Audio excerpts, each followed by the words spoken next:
headsets, hardware, and PlayStation. Shout out to Joe, can't you see him glow? Token brother brought the flow. Now it's time for the show. Let's go.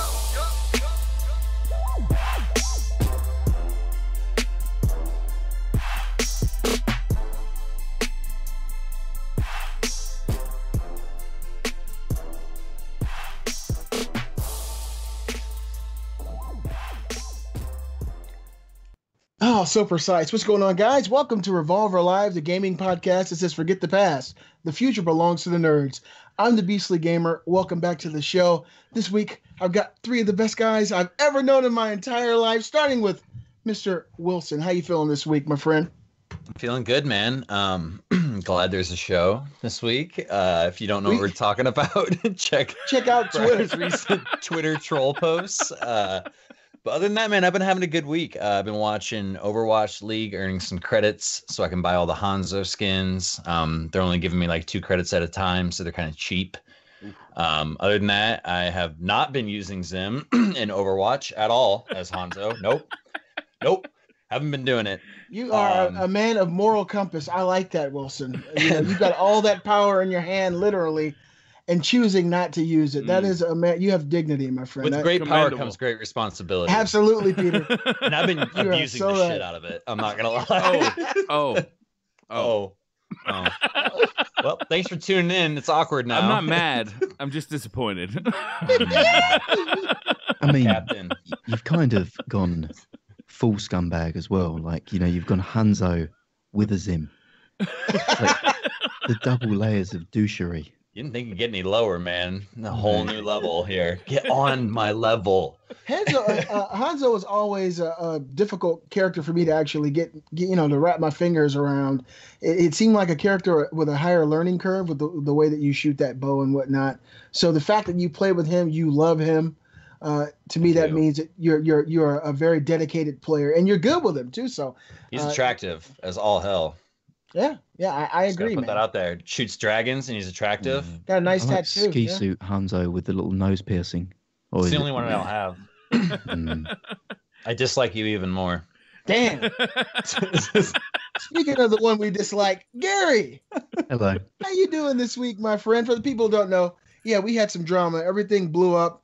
I told the guys I was walking away from the show today, and I was literally signing off of Skype until Gary made me a proposition for the next time he comes to the United States.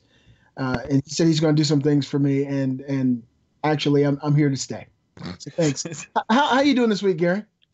Pretty good. I mean, as I said, I'm waiting my impending doom at the hands of the Atlanta Anaconda, but I'll take one for the team if it means the show goes on.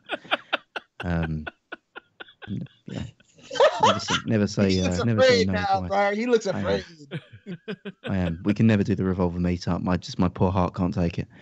But yeah, it's been good. This week's actually been a bit of a turbulent weekend for me. I discovered that the new Nintendo 3DS XL, yes, that is the title, came in a hot pink color, and I likes me some hot pink.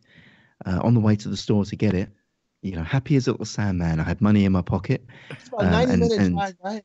Yeah, I mean, in one pocket I had the cash to buy it. The other pocket was hopes and dreams of playing it on the way home. Arrived at the store after a 90-minute drive for the clerk to tell me, "I'm sorry, sir, we sold the last one between you calling to check stock and you arriving." I mean, you could have heard a pin drop as the tear rolled down my cheek and landed on the floor. So I'm at Starbucks, okay? I'm with Sam, and we're getting coffee, and I get this message unfolding. Like, Briar's like, "Hey, I'd really like to play some Sea of Thieves with you guys. What are you doing?" Gary's like, "I'd love to, but I'm out and about." Gives us the sad story, all that good stuff. Then sends us a picture of his shoe and his Starbucks drink, because I have a feeling those were the only 2 parts of his body that didn't look pissed off. And that was why I believe the words we used were he was what was the words we used? It wasn't steaming, it was he's smoldering inside a Starbucks right now. Poor guy. Nothing but a non-fat latte and anger. There was a significant pout going on at the barista. It was not a good time. But the story has a happy ending for those of you who care. Ooh. Poor little Gary did not go home empty-handed that day. No, he did not have the hot pink 3DS XL. But what he did get was this beautiful monstrosity here. Now, this, for the audio listeners, which I'm now dazzling in front of them, is not a small sachet of a child's comforter. No, this is the Animal Crossing Happy Home Designer 3DS. So I now have the campest, most infantile 3DS on the market, and I frankly could not be happier. So that has been my weekend. If you've never seen this thing, it's worth a Google. It is worth a Google. Just picture funfetti cake in the in the shape of different homes and houses, basically. It just makes me warm all over knowing that your granddaughter one day is going to be so happy, about your taste in the present day. She's going to have all these toys to play with. It's a really special thing, Gary. And hand-me-down clothing. Yeah. What is that, Grandpa? Oh, this is a pink Pokemon hoodie, honey. Who is Diva, and why does everything you have her picture on it? Yeah. I'm going to be completely honest. If my granddaughter grows out of age 13 to 14 clothes, then this is going to be kind of useless for her. So, So there's a lesson to be learned here from Gary's mistake. If you call and they have one left in stock, have them hold it. Tell them your name, maybe give them a safe word, Oklahoma. I don't know. That's a good one. It's very uncommon.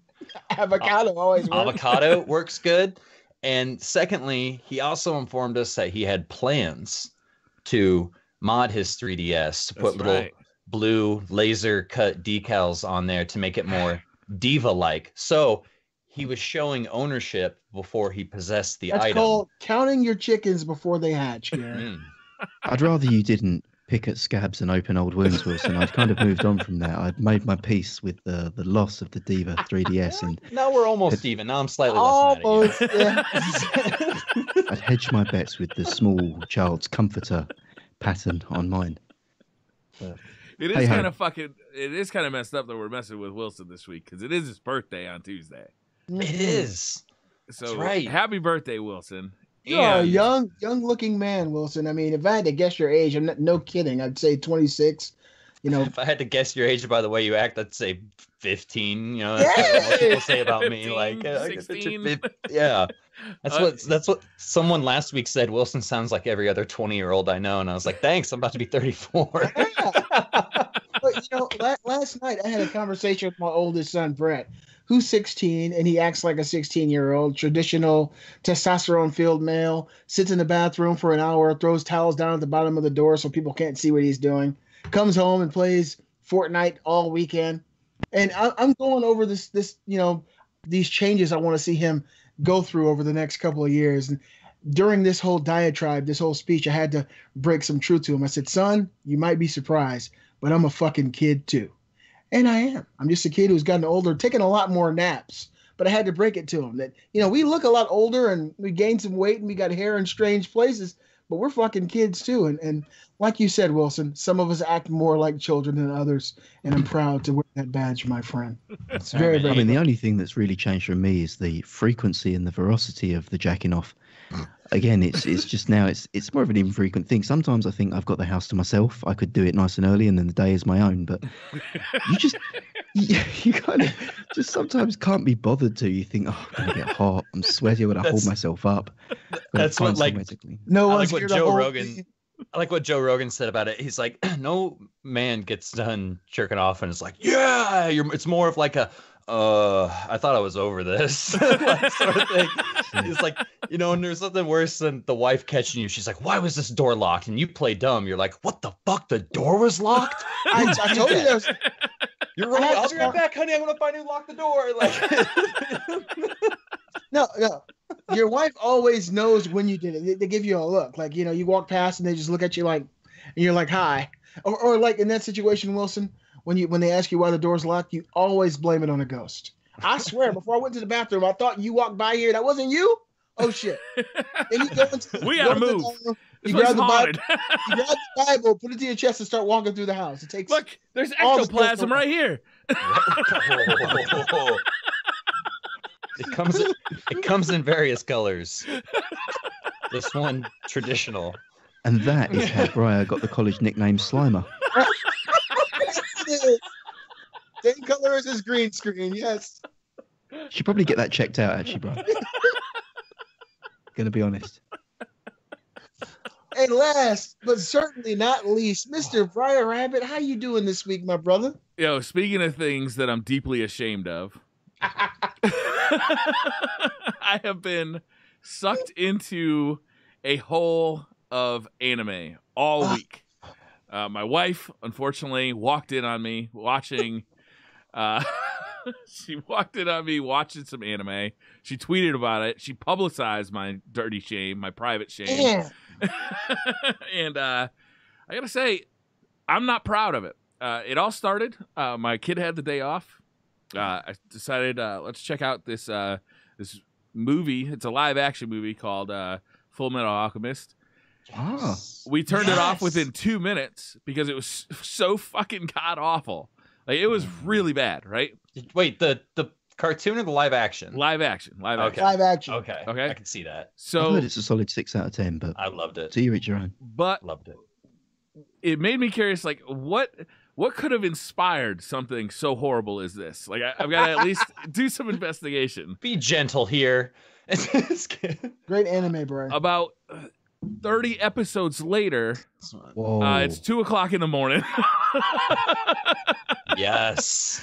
I'm lying in a pool of my own sweat on the couch, wondering what is going to happen to Alfonso and his suit of armor. What is going to happen? And then I went online and I was talking to Stream Chat about it, and I realized that I was watching the wrong version. Oh, were you watching Brotherhood or the original? No, I was watching the original. Yes. Apparently, there's a new version called Brotherhood that tells the exact same story, but better. I disagree. Do you know what? We're gonna have fights here. This is the real reason the show's gonna break down, because I agree with you that the original Full Metal He's talking Alchemist- about the OVA, Gary. Well, the original. Yeah, for me, Brotherhood. So there's It a live jumps around action, too there's much. the original, and there's Brotherhood. Yeah. So, but the main difference is, Briar, that the original is a chronological telling, whereas Brotherhood is like a more cinematic telling that jumps around in the timelines and kind of cuts some bits out. At least that's probably the most simple determination of it. And I've also heard that the end of it, like the last half of it, is basically an original story from the manga. to an extent, it's to do with filler and stuff. But I mean, without going into spoilers on it, my own take is that the original Full Metal Alchemist is a far easier story to interpret than Brotherhood, and I feel like you'll probably enjoy Brotherhood more if you watched it post. So you're watching right. it. That was the intention of regular Full Metal Alchemist, was to dumb it down, to Americanize it, to what is it? Final Fantasy Mystic Quest it. You know what I mean? Press A to win. You know what I mean? That sort of thing. Like, when they're bringing it over, testing it out, and people liked it, but they didn't like it better than what Japan got.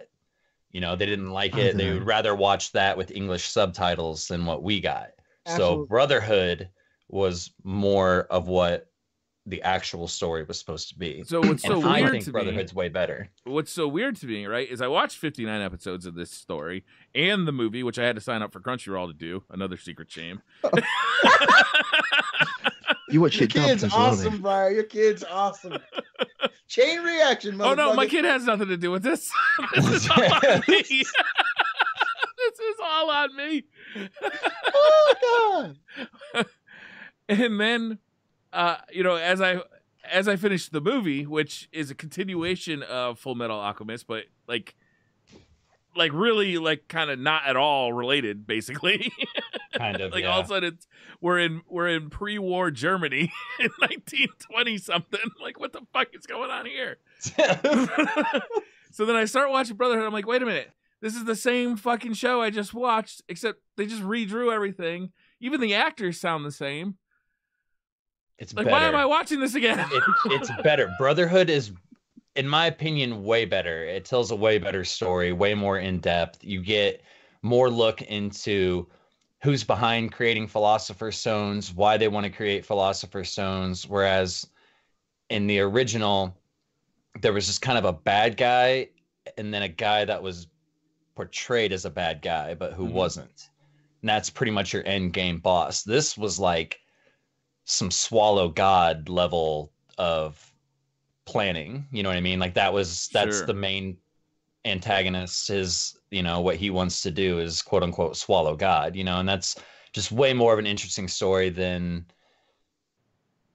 a corrupt leader and a guy who was supposed to be a bad guy but ends up being good, because we've all seen that a million times. But So, like it's amazing. I'm glad you're enjoying it. Continue. so all of this is teaching me that why it is acceptable for Capcom to make a Street Fighter 2, a Street Fighter 2 Turbo, a Super Street Fighter 2, a Street Fighter 2 Championship Edition. Yes, you're You just absolutely redo right. the same shit over and over again, and Japan And loves people it. eat it up. Yeah. Right, man. This is a deep, dark rabbit hole you're dropping down right I now. gotta ask. I gotta ask, Brian. Now, is this your first anime that you've ever watched, like a full series? Or at I least a full watched season? Attack on Titan, Okay. Nice. and I found the monsters to be disturbing enough to keep my attention, Mhm. but the amount of whining that the main characters did was very off-putting to me. And I Can we respect stop that. talking about our feelings, please, Yeah. and start fighting the big-ass monsters that are trying to eat us? So That's you want a an fair anime? assessment. You want an anime more up the old Gary Street. So something more like Kill la Kill, right? And if there's any fans of that, I don't know if you've seen it. Every time that the protagonist is going to talk about her emotions, and bear in mind that she's a vagrant schoolgirl who has demonic powers, she just takes most of her clothes off, and that to me is like perfect Gary's balance. in. Yeah. Samurai schoolgirls and a lot of fan service. And Galgun at the same time. Yeah, I'm going to say that dangerous rabbit hole you go down. Do you think now you're going to be signing up for a pre-order of Galgun 2 Mr. Happiness Edition? Is that what's going to happen?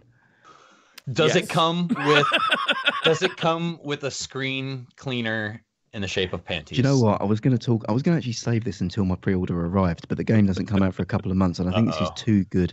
I've not seen what this item is, but they have a mystery item. The screen cleaner was a pair of panties. Well, this time they've exceeded themselves. In Galgun 2, there is a mystery pouch, which they call an exclusive pouch for putting anything you want in. It could fit a 3DS, it could fit a Nintendo Switch, or it could fit something else altogether. Really, it's up to you to decide what you put into this pouch. I'm intrigued to see what this pouch is made up of, but more to follow when Galgun 2 releases. It's not a in May. fucking fleshlight, Gary. Jesus Christ. It's a I think it may be, Beastly. It's on the go. We were just talking about the importance of a washer. Never mind. Briar, I was in my late teens when I really first got into anime. I never watched Dragon Ball Z. I know a lot of people probably think that's crazy. I kind of got into anime around the inception of the Naruto franchise, and of course watched Berserk, Hellsing, fun little shows like Ranma One Half. Watch as much as you can. There's literally anime in every genre of film. There's Alfred Hitchcockian type anime like Perfect Blue, which is just crazy to see psychological horror being done in anime style. So just kind of experiment. If there's comedy you want to see, you can see that in anime. If you like horror, you can see that in anime. If you like action, you can see the anime. Just continue to expand your horizons with that, because anime to me is one of the best mediums of enjoyment. I'm super happy that you're delving into this, man. That's a great. I don't know, Beastly. I think that I'm gonna start watching some Arnold Schwarzenegger movies, try and get myself straight on the straight and narrow again. Next thing you know, Predator. Briar next The Saturday. new Predator. No. Next weekend, Briar will be smoldering in Starbucks that he didn't get the new 3DS pink. the pink 3DS. It'd be just like Gary. This is where it begins and ends, Briar. You'll be here in a Pokemon hoodie next week. It's all happening. And my wife is going to leave me if I continue down this path. The disdain in her eyes as Brian, I sit no. here watching cartoons night after night. Brian, Have you not All you pre-ordered gotta her do- the Men of Yoshiwara so she can have some male anime that we so carefully reviewed the last week? That is a good solution. Men of Yoshiwara is a frankly beautiful masterpiece of a game. So look, Briar, just pull her in slowly. Find a nice anime that has things that appeal to the fair sex. I did that with Kate. She loves anime. She didn't think she'd ever want to see it, and now it's one of her favorite mediums. She loves it as well. And I just wanted to say this is the longest intro we've ever done. We're officially 27 minutes in. And for those, real quick before we go any further, one question: who is your favorite character from Full Metal, Briar? Real quick. Alphonse. Mine was Roy Mustang, the Flame Alchemist. Oh, Fire. who's the guy who is like super in love with his kids and wife? Hughes. I kind of like Hughes too. He was really Hughes cool was because awesome, man. he's super Like, silly, like a lot of the time. But when he had to get shit done, he got shit done. I like that about him. He did. I like it when they're having a big battle and then he's nowhere to be found. And they're like, "Where were you?" And he's like, "I'm not getting in the middle of this freak show battle." Like, anyway, sorry. Go ahead, Beastly. not a problem. Not a I problem. just like Louis Armstrong because he had a mighty moustache. That was about it. That's why he sticks around you, Brian, because of the mustache and that mammoth beard. For those new to the show or join us for the first time, Revolver Live is a topical podcast with 6 revolving topics. You can be a part of the show by submitting your topics for consideration at revolvergamescast@gmail.com. That's revolvergamescast@gmail.com. We go live every Sunday at 6 o'clock p.m. Eastern at twitch.tv/Briar Rabbit. That's twitch.tv/Briar Rabbit. The video's been shared on YouTube at Briar Rabbit's YouTube channel and my channel, Beastly Gamer. If you're unable to see the live video, that's us today, or the YouTube format, check us out in podcast form on Podbean, iTunes, or your favorite podcast service provider. And with that, welcome to Revolver Live episode 34. We're getting there, guys. 34. It seems like we just started this thing. I'm about to be 34. It's Yeah. my podcast birthday. That's Oh, right. man. Cheers. 34. Absolutely. Your Cheers, birthday, boys. 34. the day that the Destiny Go Fast update comes out. You've promised you're gonna live stream, and we're all gonna raid the shit out of your live stream. Just throwing that out there, huh? Just, Far Cry you 5. promised.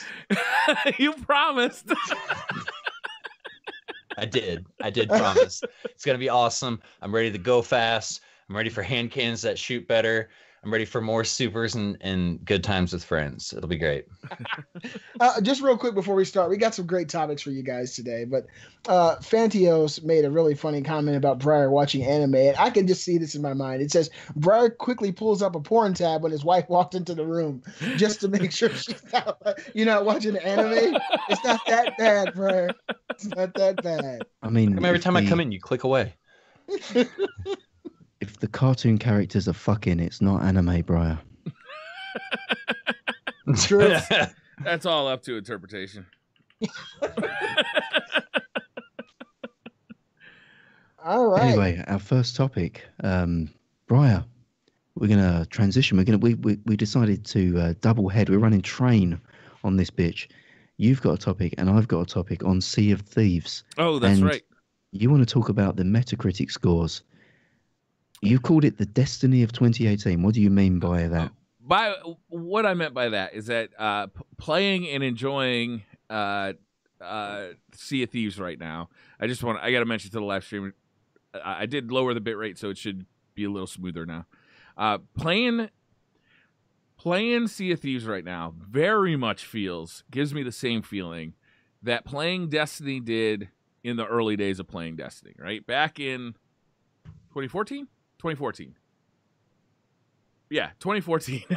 Yep. When- September It's been a long 2014. time, Briar. Yeah, when I absolutely fell in love with Destiny. And, Destiny had received a Metacritic score somewhere in the 70s. I think it was like high 70s. And there was a lot of, like, how can this game be so bad? The stars were aligned to make this game amazing. And it's just kind of flopped out there like a wet noodle. And here I am, completely addicted to it. I'm getting the same vibe from Sea of Thieves right now. I understand the shortcomings of this game. I'm not immune to seeing the shortcomings of this game. But I'm just having so much fun with it that I don't care. And I'm like willing to stick with it and see where it develops, because like Destiny was when it first came out, it just seems so open to become Possibilities, anything. yeah. Possibilities, I think, is a Anything great can word. happen. Yeah. Like, anything can happen while I'm playing it right now, but the direction they take it in development, if they see this game as a platform, and what they can add to this game, every time somebody says, you know what they should add to this game? I listen to what they say and I say, yeah, that'd be amazing. You know, it's like every single thing. Just like D1 at the beginning when we were all talking about it. It feels so much like playing D1. Obviously, it's a completely different kind of game, you know, but the feeling I get in being part of the Sea of Thieves community, it just, goddamn, it's a fun time to be playing Sea of Thieves right now. And Brian, I agree with you. I mean, I've only played 1 or 2 matches since the game actually launched, but we did get together a couple of days ago, day before yesterday, and play. And we had a great time for that, hour and a half that we played. And the whole time we were playing, that feeling of, is someone there? Is someone coming? Anything could happen. People could come around the corner. You know, it's just one of those kind of exciting games that foster that. Go clarify there, Beastly. We had a great time. You left us fucking high and dry. On a galleon. No, he's talking about the time we had Gary Diaz, and I'm the #1 first mate, One-Eyed Willie, with an amazing dress. Yeah, I'm wearing a dress. Absolutely. Where's your dress? Although, interestingly enough, Beastly also left us high and dry. We had a galleon. We were stranded on some rocks, and he went, yo, Dad's here. I'm out. That was it. Left us. Well, Briar had to navigate a 2-man galleon to safety. Thanks, ours Beastly. was technical difficulties, but yeah, that's the story anyway. We did. We had a damn good time. We first of all, like, there's no shortage of PvP right now. There's no shortage of other ships out there right now. So we've gotten into a lot of battles. I believe we haven't lost one. We had a stalemate today. We sunk each other's ship. But for the most part, I think our record's pretty clean as far as taking out other boats. We are pretty deadly on the 7 seas at this point. That's pretty scary, man. SS just the tip. SS just the tip. Get some work done. So, you know, the PvP's great. Briar's an amazing captain with telling us what to do with the boat, what to do with sails, turn, drop anchor for a J-hook. He's good at getting us in line to shoot cannons and stuff like that. So we've kind of fallen into the natural order of Briar's the captain. And I want to say I've kind of loosely been role-playing it, taking it a little seriously or whatever, like trying not to do things without captain's orders and sucking up to the captain, that sort of thing. I stopped drinking, Gary, but only because I didn't get to play with you. If you would have been there, I'd have been drunk the entire time. But we did some awesome stuff. We did that Skull Island. We completed it. Yo, the Skull Island's pretty fun. Beastly was there too. Beastly, that's when Beastly got disconnected, but I think you saw the entire thing happen. Yeah, I did. We just had like a half-hour break while you were having connection issues, and me and Wilson were just like baiting the boss, but not killing him, and like looking on the horizon to make sure another ship wasn't coming. Beastly talked about that feeling of, you know, someone could be anywhere, and I call that the DayZ feeling. Of you did mention you're looted up, you're kitted, you know. You got all your stuff, and you know at any corner that you turn, someone could kill you and take all your shit. And that's the feeling when you got a boat full of treasure, man. We had skulls, chalices, chests. We had boxes like sugar and stuff like that. We had all the goodies from Skull Island. When the beta of this game came out, I actually had an experience like that. I was playing with some randoms, and everybody had mics. And they were hiding chests in, you know, the upper deck where you climb up in the middle of the boat. They were hiding stuff up there. The crow's nest. And that's the pirate term for it. Pirated. Okay, Yarg. So they had shit up there. Arg. So they had stuff hidden there. They had stuff hidden in the captain's quarters. And we were down looking at the map in the middle of the boat. And when we all decided, okay, this is where we're going, as we came up the stairs to the top deck, we looked over and there was a boat it was coming right next to us, and they started firing at us, and it was like the craziest thing ever because it was like one of those Star Trek moments where you turn and look and there's a Klingon ship and they just start shooting at you. And it was so exhilarating, so exciting. I know that people are experiencing that right now. To me, that's one of the best, you know, kind of feelings that you can have in this game. Like Briar said, anything can happen. You could be on an island collecting loot, and as you come around the corner, your boat's just, you know, taking off. Let me tell you about an experience I had.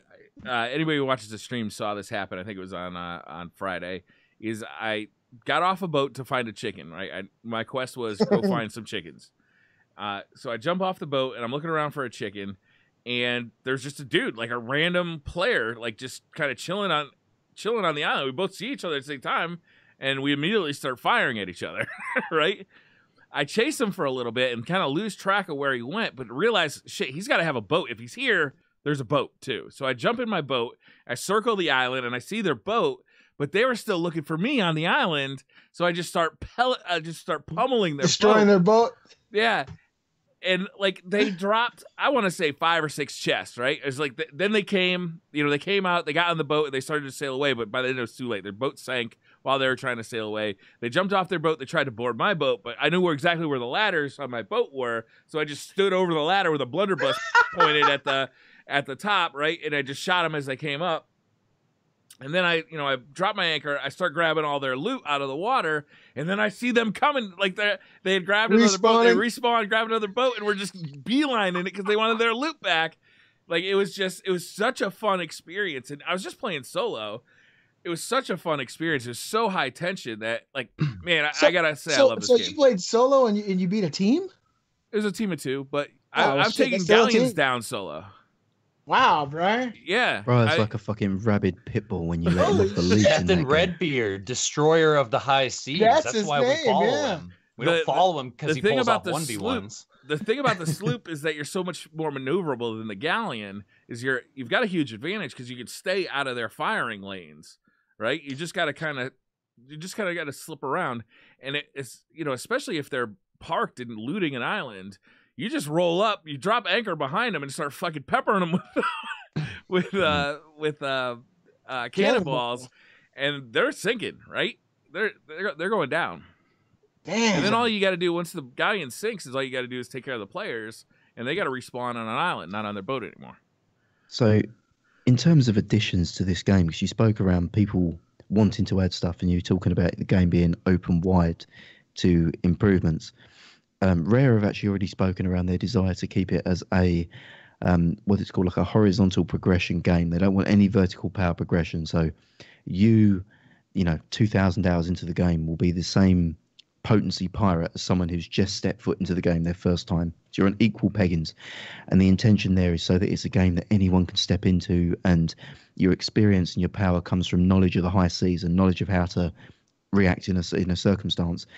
And the first item that they've leaked as something that's coming down the line is a megaphone, so that you can project your voice a long distance. Oh, I can't wait for that. So you can shout your orders to other ships, or your intentions to other ships, or to the shore, or to people approaching. What's your thoughts about that? Do you think that's the right attitude to take? Absolutely. Absolutely. Again, that's hilarious. Anything you add at this point would be awesome, because I think, if you realize the core element of this game, and in my opinion, the core element is a choose your own adventure sort of thing, or sometimes the adventure chooses you. Like you pull out a port, go looking for some golden chickens, and within 5 seconds, Briar spots a ship on the horizon, and next thing you know, we're taking it down, and 7 chests are floating to the top. Briar's dropping anchor and jumping off the boat like Forrest Gump as it sails off.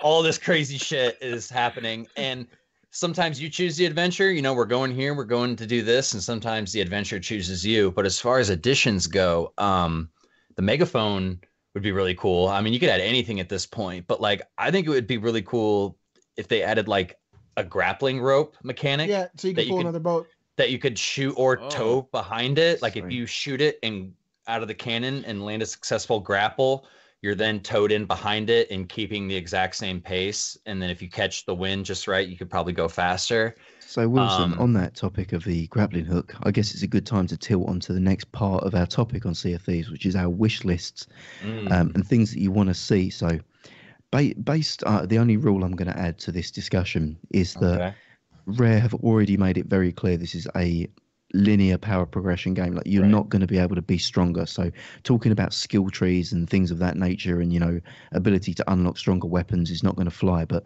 the idea of things like grappling hooks, like you say, I'm hoping each of us could maybe come up with a maximum of 3 ideas and justify why they're good. So do you want to continue along, seeing as you've started us off with a grappling hook and anything else? Let's do one at a time. We'll kind of rotate around the crew one at a time. How's that sound? Go for it. Sounds good. All right, go ahead, Briar. Well, I wanted to talk about your grappling hooks. Oh, you want to talk about grappling hooks first? Believe it or not, hold on real quick, Wilson. I swear to God, I was going to say a grappling hook right before he said it. I was going to say, you can grab someone's boat if they're like at the shore and pull the boat away from the shore. It's slightly different than what he was thinking, but I had a very similar thought. Yeah, I was thinking that you could like shoot one, grab onto a boat, and pull them away from the shore, and that way, whatever team is part of that boat, they got much further to go out into the sea. But you mentioned it first, so you're thinking like a grappling cannonball, then basically. So like yeah, you could load a cannonball with a hook in it, and you could just hook another ship and tow them along. Oh, okay. Yeah. Yeah, you could either tow them, or if you're chasing them, hook them to get in line. Yeah, with them, I think that those both work really well together. Yeah. I mean, they had that, didn't they, in real pirate things? Like they used to anchor themselves to other ships so they could stay tight. Yeah, if you pulled up alongside of it, they would hook so that it basically locks them. Right, and then you have like an on the deck battle, right?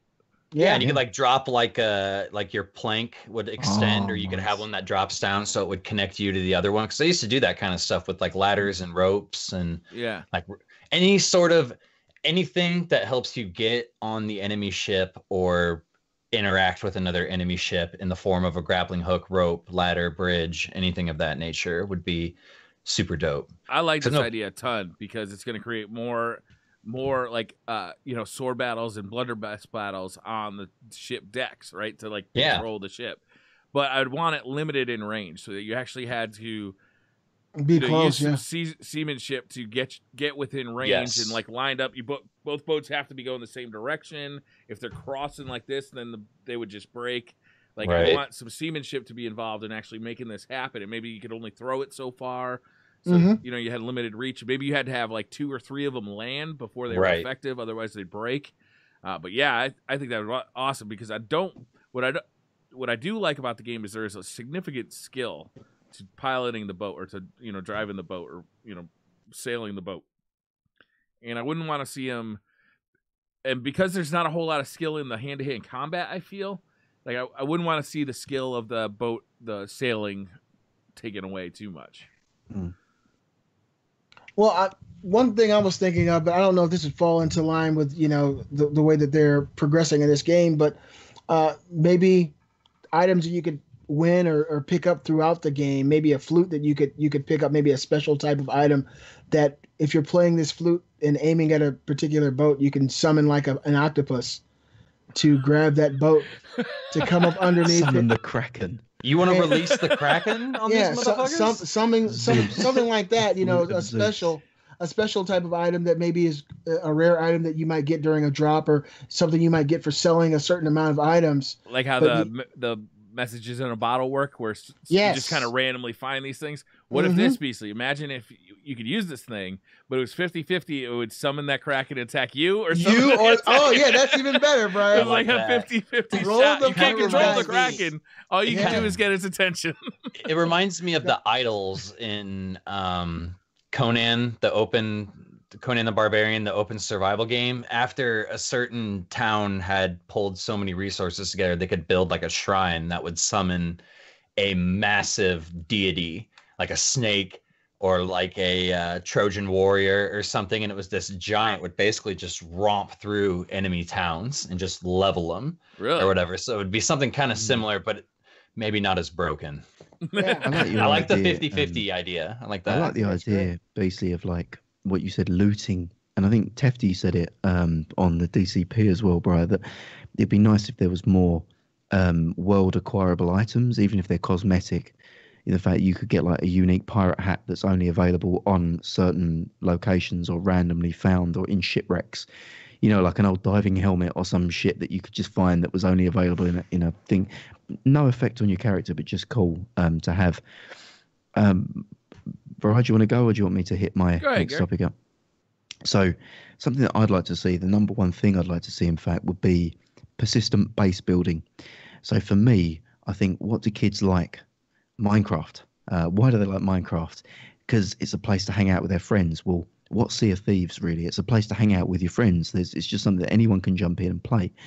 And I think if they learnt from Minecraft and built these base building elements, if I was grinding not just to increase my rank to get a cool hat, but I was increasing my rank to get like a piece of a dock or a cool pirate sofa or some shit, like I can build a base and create and customize that base to my like. And I always start the game in my base. And if I invite all you guys for SS Just the Tip, we can sell out of my base and I can show you guys what I've built. And it's just something, you know, that I can create and work on. And it's something that I'll always want to grind for, because I can, you know, add more furniture and decor to this base to really make it feel like something that's unique to me. That'd be awesome. Would you want the base to be like raidable? Could you like stash loot there? Could you? I think it would just be like any other base, really. You know, Like it's just an like NPC style yeah, cosmetic. it's like base an with- NPC okay. cosmetic base. But obviously, the whole game is phased in that you only see a version of the world that's suitable to you. There's 100 other players in it, but they might have a quest that spawns a certain thing on an island that you won't see because you're not on that quest. It works similar to World of Warcraft in that Gotcha. way. The world is heavily instanced and phased. So obviously this island that's got your base on it, another person might not see it. You know, it'd only be people in your party. I just think it's something that it's more a cool gimmick to show your friends. You know, Okay. like something that, look what I've got. This is my base. This is my thing. Got you. I don't know what you guys thought about bringing Yeah. more Minecraft elements I think that's into the great. game. Yeah. 100%. But Gary, do you think that adding those type of components to maybe your boat would be a good idea? To be able to take You've things got that. off of islands and maybe fortify the sides of your boat with more wood, or take rocks and do little things like maybe grind them and mill them and add little planks of steel to your boat for defense. Do you think that's going too far? I think you can't have anything that makes your boat stronger. You can cosmetically alter your boat already. So you can put different fronts on it, different sails. I like the idea that you said if you could customize your boat cosmetically. I think expanding that works, but I wouldn't like to see a way to. I've grinded so my boat can take extra cannonball shots. Like I think that goes against the core principle of this game. which Gotcha. is just Gotcha. you hop in with your friends and every And boat's go. equal.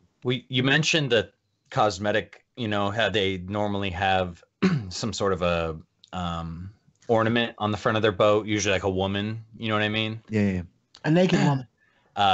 Gary's would totally just be like an anime chick on the front of the boat. There'd just be a Sit there. diva mouse pad up there.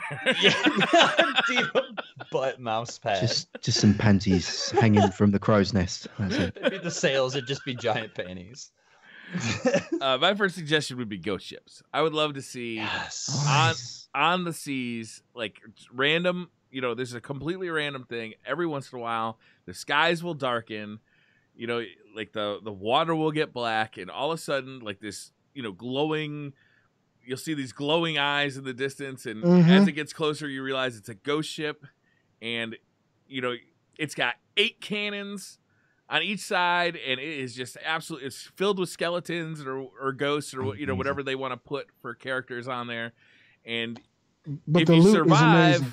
you survive. Great. You survive the ghost ship. But if you beat it, loot.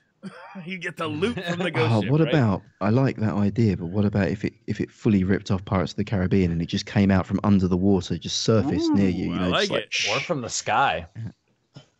That's whichever way, Why just not? something It that you goes like couldn't a anticipate, high. and it's just like appears. That's it. It's like it's there. I just remember, was it the Black Pearl or is it the other one of the I fucking think it was films? the Black Pearl, I yeah. don't even know anymore, Gary. Davy Jones ship, the Flying Dutchman. That was it. The one that just came Yeah. out of the water. It's just like that's it. It's there. Let me- Like something. Yeah, that would be Yeah, so that would good. be dope, man. Like, and then you get in a fight with this ship it's all NPC players, and if you know, you're the safe option, the smart option is to just run, just try and get out of there and keep your loot. But if you're dumb, like the or people you're on brave, just a SS just a tip. yeah, and you try and take this thing on and you sink it, you know, like just massive amounts of loot comes out of this thing, like doing the skull fort. So I kind of had a similar idea, but I feel like yours we could kind of play off this. So yours could be like a nighttime or a storm theme, like if a storm brews up, or at nighttime. But during the day, you got to watch out for the Royal Navy, man. Yeah, The Royal Navy's out there, and they want to catch them some pirates, man. So NPC daytime ships, the Royal Navy, they got gold too. They got loot. They got planks, bananas, and cannonballs, just like we do. So it give you. And maybe not right now. Maybe if the player population kind of starts to die out a little bit, that would be a good thing to add during the daytime, would be like the Royal Navy fleet or Yeah. whatever. I think that'd be really cool.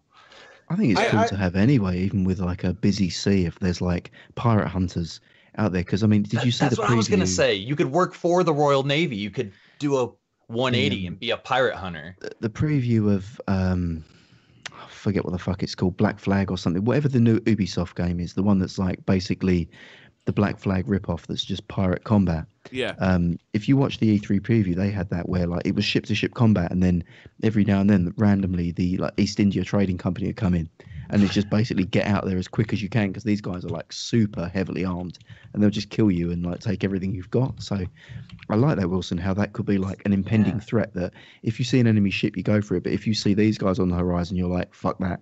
They have like a royal fleet, like a whole fleet of ships or whatever. And then if you want to, the megaphone's been introduced. You're looking around, there's 3 other groups of people.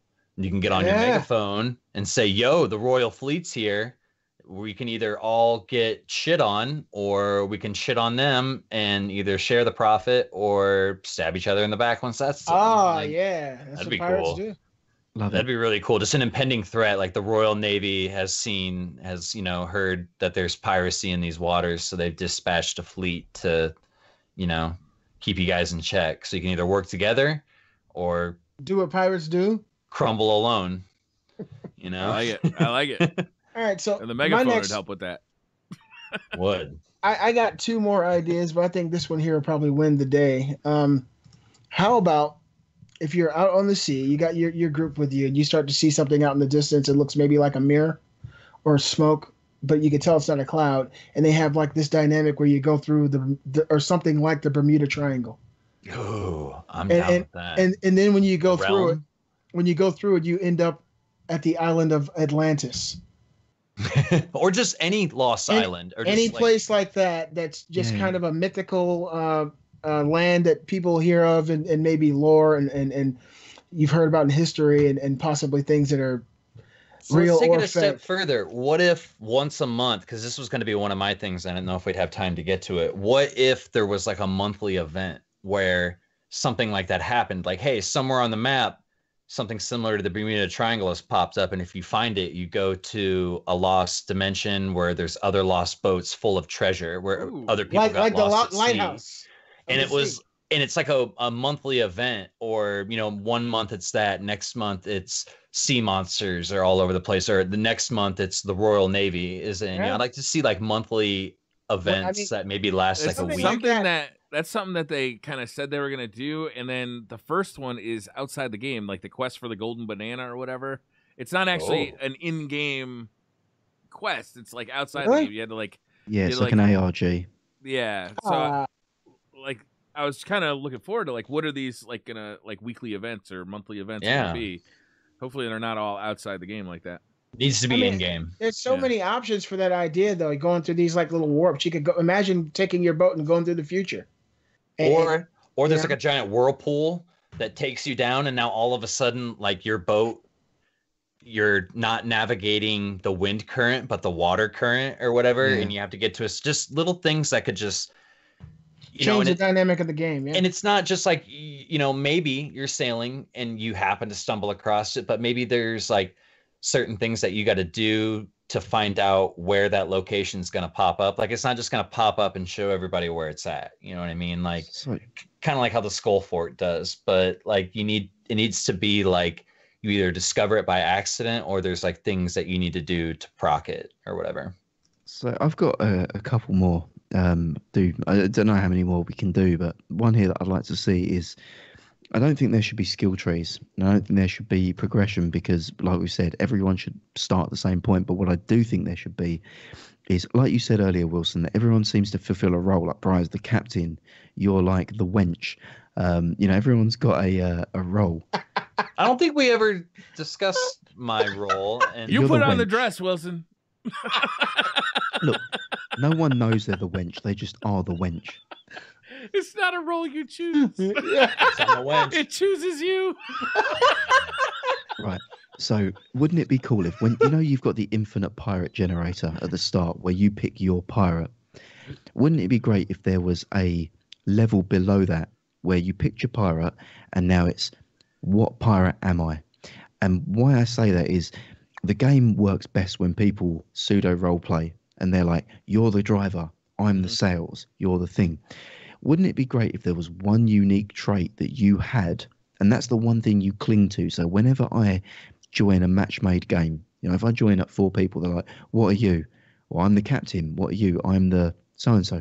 And it lets you fill a role immediately. So some things I've got down here are things like, I don't know, faster sail turning or faster bringing the anchor up. So you're the guy you're the rigging agent, an animal keeper. Your ability is you can carry multiple cages, so you can take 3 cages with you. The captain, faster wheel turning, faster speed. Navigator, you've got a portable map, so you can actually carry a map around with you and lift it up and show people the map. Ah, shit, so they Gary. can see the position. You won. Cannoneer, so you can instantly load cannons or carry more balls. Crow's nest, you can get up ladders quicker and down ladders. You can board ships quicker. Quartermaster, so you can pick up barrels from your boat and take them on shore. So you can take an ammo crate on shore, or you can take bananas with you on shore, or whatever else to help people fuel. Or go armsman or swordsman, so you can be more proficient, like quicker reloading with guns or quicker lunge recharge with your sword. The reason I think this would be balanced is you can only ever pick one, and that's your pirate forever. So you've got that one advantage, and everyone else has that capability, but you don't know what someone else is. I just think it really leans into the whole roleplay element, and if I was a guy that was really good at loading cannons, you're always going to say to me, right, you man the guns, Gary, get on the guns, you're the cannoneer. Briar's like the guy who can aim. I think it lets you lean into it. I mean, the argument back would be, well, you don't get to experience all roles in the game. I think you do. You just do them in the same way that we do. You're not worse at other things. You're just better at one thing. I love this idea too, Gary, because it also create a situation where you'd want to create more characters. You wouldn't want to. Right now, I don't ever see myself creating another character in this game. It's going to be the character I have. I'm going to progress them, as far as I can, and that's it. But if I could have a guy, who was good at turning the ship, a guy that was good at doing the sail rigging, a guy that was, faster loaded cannonballs, like all of these roles would be viable and important depending on who I was playing with. So if I was getting together, let's say I wanted a 2-man ship with Wilson, and he was real good as a cannoneer, as a wench, as a cannoneer, swabbing the deck. Then maybe I want to do something that more has to do with sailing. But if he's got a character that's more along the sailing line, then maybe I want to do something more that's got something to do with the cannons or going to get loot. I think I get a little testy when we start talking about doing more DPS. Like if we loaded the cannons faster, we could load guns faster. I think everybody would be playing those classes. Those roles, yeah. Maybe you could carry more ammo with you. Yeah, I mean, these are just suggestions. Like, yeah. But I it's love more that the concept of it. Like, I think it's great too. The navigator, I think, could be really essential because really you've got no advantage except that you make everything fucking easy because people, when you're just looking, make life better. It's like having a quality of life improvement in your fire team. Yeah, it would be different things, but you think any one of these, if you say, right, you're a cannoneer, so you're really good at loading cannons, technically there'd be a real detriment to it because maybe your ship moves slower because now you don't have the captain perk, or it takes you longer to raise an anchor, so you can't get away as quick, or you could have things like swimming faster, different random shit, just anything that you do think is a pain point in the game, alleviate that pain point, make it a role. And that's it. You pick what you think is going to be most useful to you. Being able to sprint while you're holding the crate, maybe. Yeah, like the wench serves drinks, and those drinks, while intoxicated, give you more defense. They give you auto aim. No, we can't do that. We can't do defense. They give you Skelly like auto aim. I mean, armsman or swordsman could be something like extra bullets, and you mean rather than a 5-shot mag, you got a 7-shot mag, or something stupid like that. None of these are game breaking things, but anything that makes you role play more, because I think this game works best when you role play. Yeah. And this really leans into that. It's hard to run a ship, especially a 4-man galleon, when everybody's kind of doing all roles. It's easiest to do it when you have everybody kind of, like you have one guy doing, maybe the front sail and looking in front of the ship. You have another guy doing the anchor and the mid sail, and you have another guy, maybe below decks looking at the map and bailing out the ship and maybe doing some repairs, and another guy doing just the the captaining or just the steering. And then when anything needs to get done, they're always kind of like just watching their things, right? So everybody's always watching their sails so that they know when it needs to be in the wind. You don't have one guy trying to do all 3 sails, which takes taking forever. You're right. You're absolutely right about that. A good crew is absolutely going to be more effective than a bad crew. And if you select a good crew based on what they're proficient at, it's going to make it easier. People are going to go into the game knowing their role as opposed to trying to figure that out. Maybe giving somebody a role that's not good. For me, I thought it's perfect when you've got match. We are fortunate that we play with friends most of the time. But for me, where this game shines is the fact that I don't have to play it alone. I can matchmake. And how much better would every engagement be, match-made scenario, if the first thing you said when you loaded in was, "Hey, my name's Briar," and they're like, "What do you do best? What do you do?" "Well, I'm a captain, but I can do anything else." It's like, "Well, no, you drive the ship." Like, it helps that engagement happen. My name's Briar. I like to party. Do you guys think there should be nightclubs? Do you guys think there should be maybe some kind of in-game perks for going for prolonged periods of time without your ship sinking? Do you think that maybe if you come across another boat and you look at that boat maybe with your scope, if there was like a shipbuilder, like a ship quartermaster or something, and like if you got a little bit of experience every time you repaired a ship or the longer a ship survived, like you could earn maybe new paint jobs or new sail designs. That'd be cool. I think that would be cool because it could coincide with something else that would be cool. So you have all these different factions that you can level up, and it's come up in conversation. We played with Justin earlier today, and he's like, "Why can I not get experience or reputation for all these ships that we're sinking or all these players that we're killing?" So it would be cool to have. We do kill a lot of them. We do. We take the loots, all the loots. So it'd be cool if maybe there was like a separate reputation builder that you could get reputation for sinking ships, or if it could recognize stolen treasure.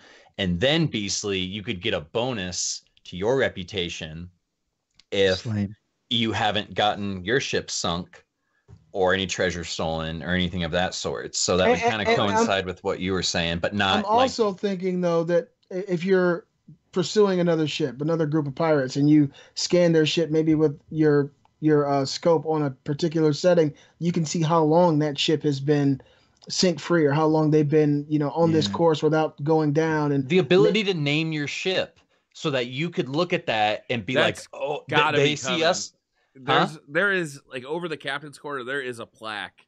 Okay, but like I want to see it somewhere on the side of the ship so that when they see us coming and they go know in it's you. Oh shit! It's just the tip. Just the tip.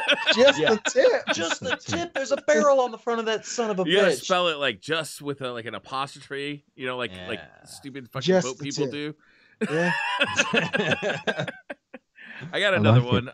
It's fleets. I would like to be able to take over somebody else's ship. I would like to make that ship my own. I don't know how the mechanic would work for that. Maybe like I have to like hold on to that ship, be able for a period of time. For a period I think of time. like a Destiny control point, like any other capture the flag. If you were on that thing uncontested for a certain period of time, it just kind of became yours. That'd work. Yeah, maybe like the bridge, or I don't know what that point would be. Yeah, that mechanic actually works to me. But I would love that because like being able to take over a ship, because I think it almost takes more skill to take a ship over than it does to sink it, right? Yes. To be able to take over somebody's ship, and now instead of one ship, my crew has 2 ships. Shit. How fun would that be, right? I get to captain the other ship. Fuck Gary. All right. I mean, I'm with you, Willie. I'm looking at you in that dress, and I'm willing to say yes to whatever you want. I definitely agree, especially if you could like sell the ship. If you could then get it back to port and then sell it to the Merchant Alliance. Oh, if you could like, sell that's a ship. I've got this ship. The player doesn't lose anything but like their cannonballs and their planks and their bananas, and maybe like the value that you get for the ship is how many cosmetic upgrades they had on it, or maybe how much stuff they had on board. Depends on how much you get paid. So they don't really lose anything. You could still spawn in a new ship. Yeah. Yeah.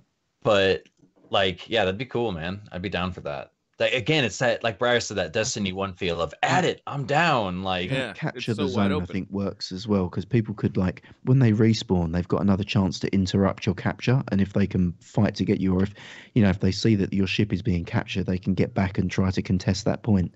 Yeah. I think that works. Or they could be trying to take over your ship while you're taking over Yeah. their ship. Like you swap ships. yeah. I don't know. That'd be a lot of fun. I think it'd be something fun to add. But man, like I have this dream of like having like a pirate fleet. It'd just be so much fun. Briar at the front of the fleet with the red beard and the wind. So are you thinking, bringing him his ale? right now, the max you can play as a team is 4 players. Do you guys think that they should possibly in the future add some, maybe 5 or 6 or 8 players? Because in order to have a fleet, you're going to need more than 4 players. I'll be honest with you. The galleon, unless you're like being super like diligent, every crew member is being super diligent about their job. The galleon with 4 players is kind of a pain in the dick. A little bit. It could use a 5th. Yeah, it could use a 5th. Like I find the most fun I have in this game right now is actually playing 2 players on a sloop because the ship is easier to control. You're much more maneuverable.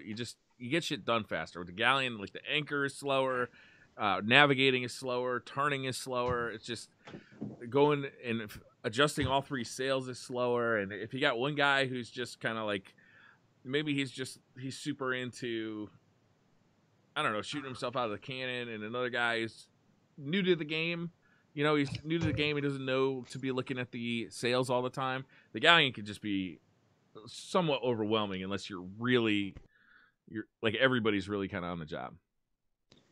No, we didn't really hit this too much, but the Metacritic score is what, 68 for this game? 68. Do you guys? Harsh. Do you guys think that's a harsh judgment, or do you understand it? And do you think that, in the future this will go up with maybe updates and changes to the game? I think that's the people who go into it.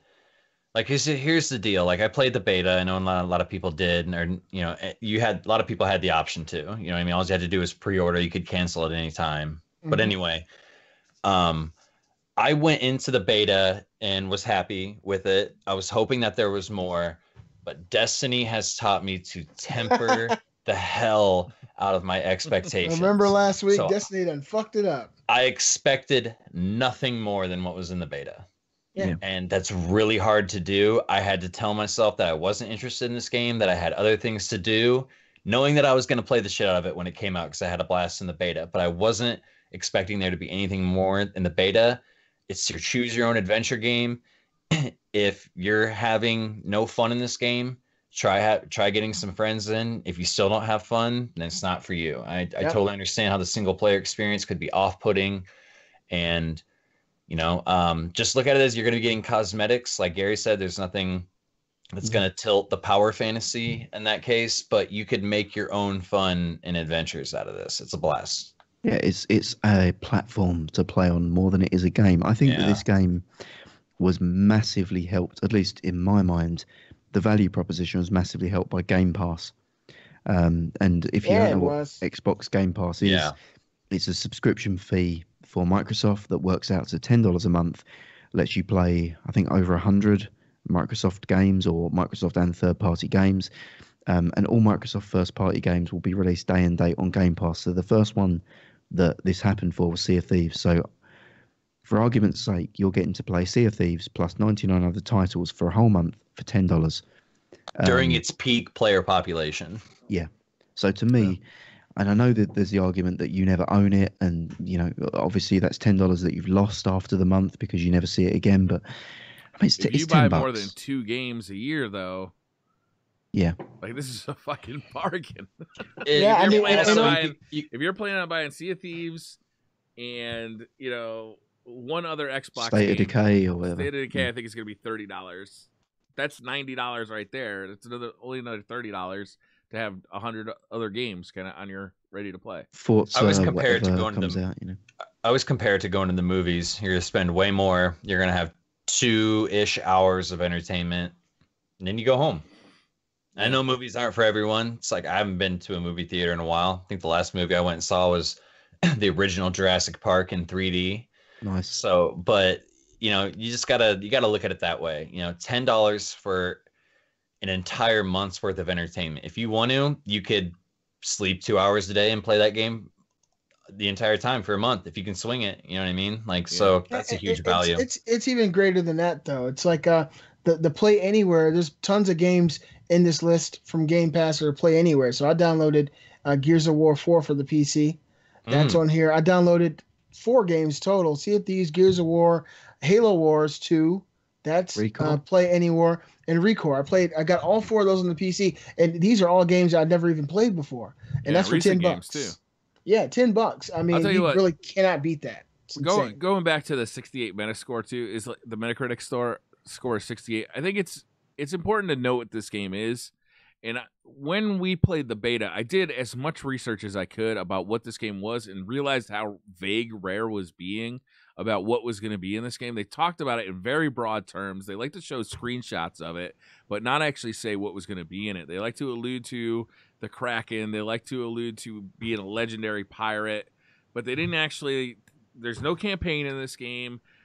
There's 3 quest givers, also all of which end up giving very repetitive quests over time. The quests, in my mind, are the thing you do to set you off to sea and start your adventure, right? I can't tell you how many times I've gone out to sea looking for a golden chicken, and this happened. We never even found the fucking golden chicken. We never even went to the island that had the golden chicken on it. It's like going to Walmart. Those sharks that blew up the explosive barrels. Remember those? Yeah, those. Or JB Mega was swimming back to the boat. Briar was looking at him through. He was looking at him through a sniper scope. Just because it was easier. That he'd have to get out his collapsible telescope, but the sniper rifle was there, so he was taking a look, not shooting. Oh, not shooting. And then shark came and bit his fucking barrel. And then, while we were sailing away, another shark took one off the front of our boat, set it next to Briar, and set it off, killed all of our chickens in the captain's quarters. All of our chickens got killed. All of them. We had to go back and get new chickens. Rip the chickens. I got one last topic before we move on and transition. Yeah. And this is something that leans into your wanting to have your own fleet, wanting to be Admiral Briar. And this is something that I think is a glaring omission. And I think that the Metacritic score might be higher long term if this was in there. I can't understand why there's not a clan, company, or guild system in this game whatsoever. This, to me, is a game that my last suggestion lent on the fact this needs social players, this needs role play, this needs friends, this needs people to play with to be its best. The stories that you guys have told are just stories that would not happen if you're playing solo, or they might happen, but you've got no one to tell about them. It's just you. So my view is, why not make a heavy investment clan system? So something that, call it clan, call it pirate companies, and you are the pirate kings, the founders of your company. So if you've ever played like, what's the game, Uncharted 4, you've got the founders of Libertalia, and you've got these pirates that come together and they invest huge amounts of money to create these things. This could be like you all sign the pirate charter to start the Warren, let's say, the Briar Rabbits. That's it, the company of pirates.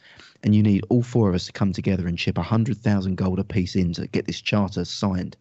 And this allows us to recruit pirates into our crew, so you can get the clan tag of, the Warren, or the Briar Rabbits, whatever, and this could bring benefits. So you could actually have the Warren as an NPC quest giver. Not that we're setting the quest, but there's a fourth faction now, which is your own pirate faction. So and these might be slightly higher rewarding quests.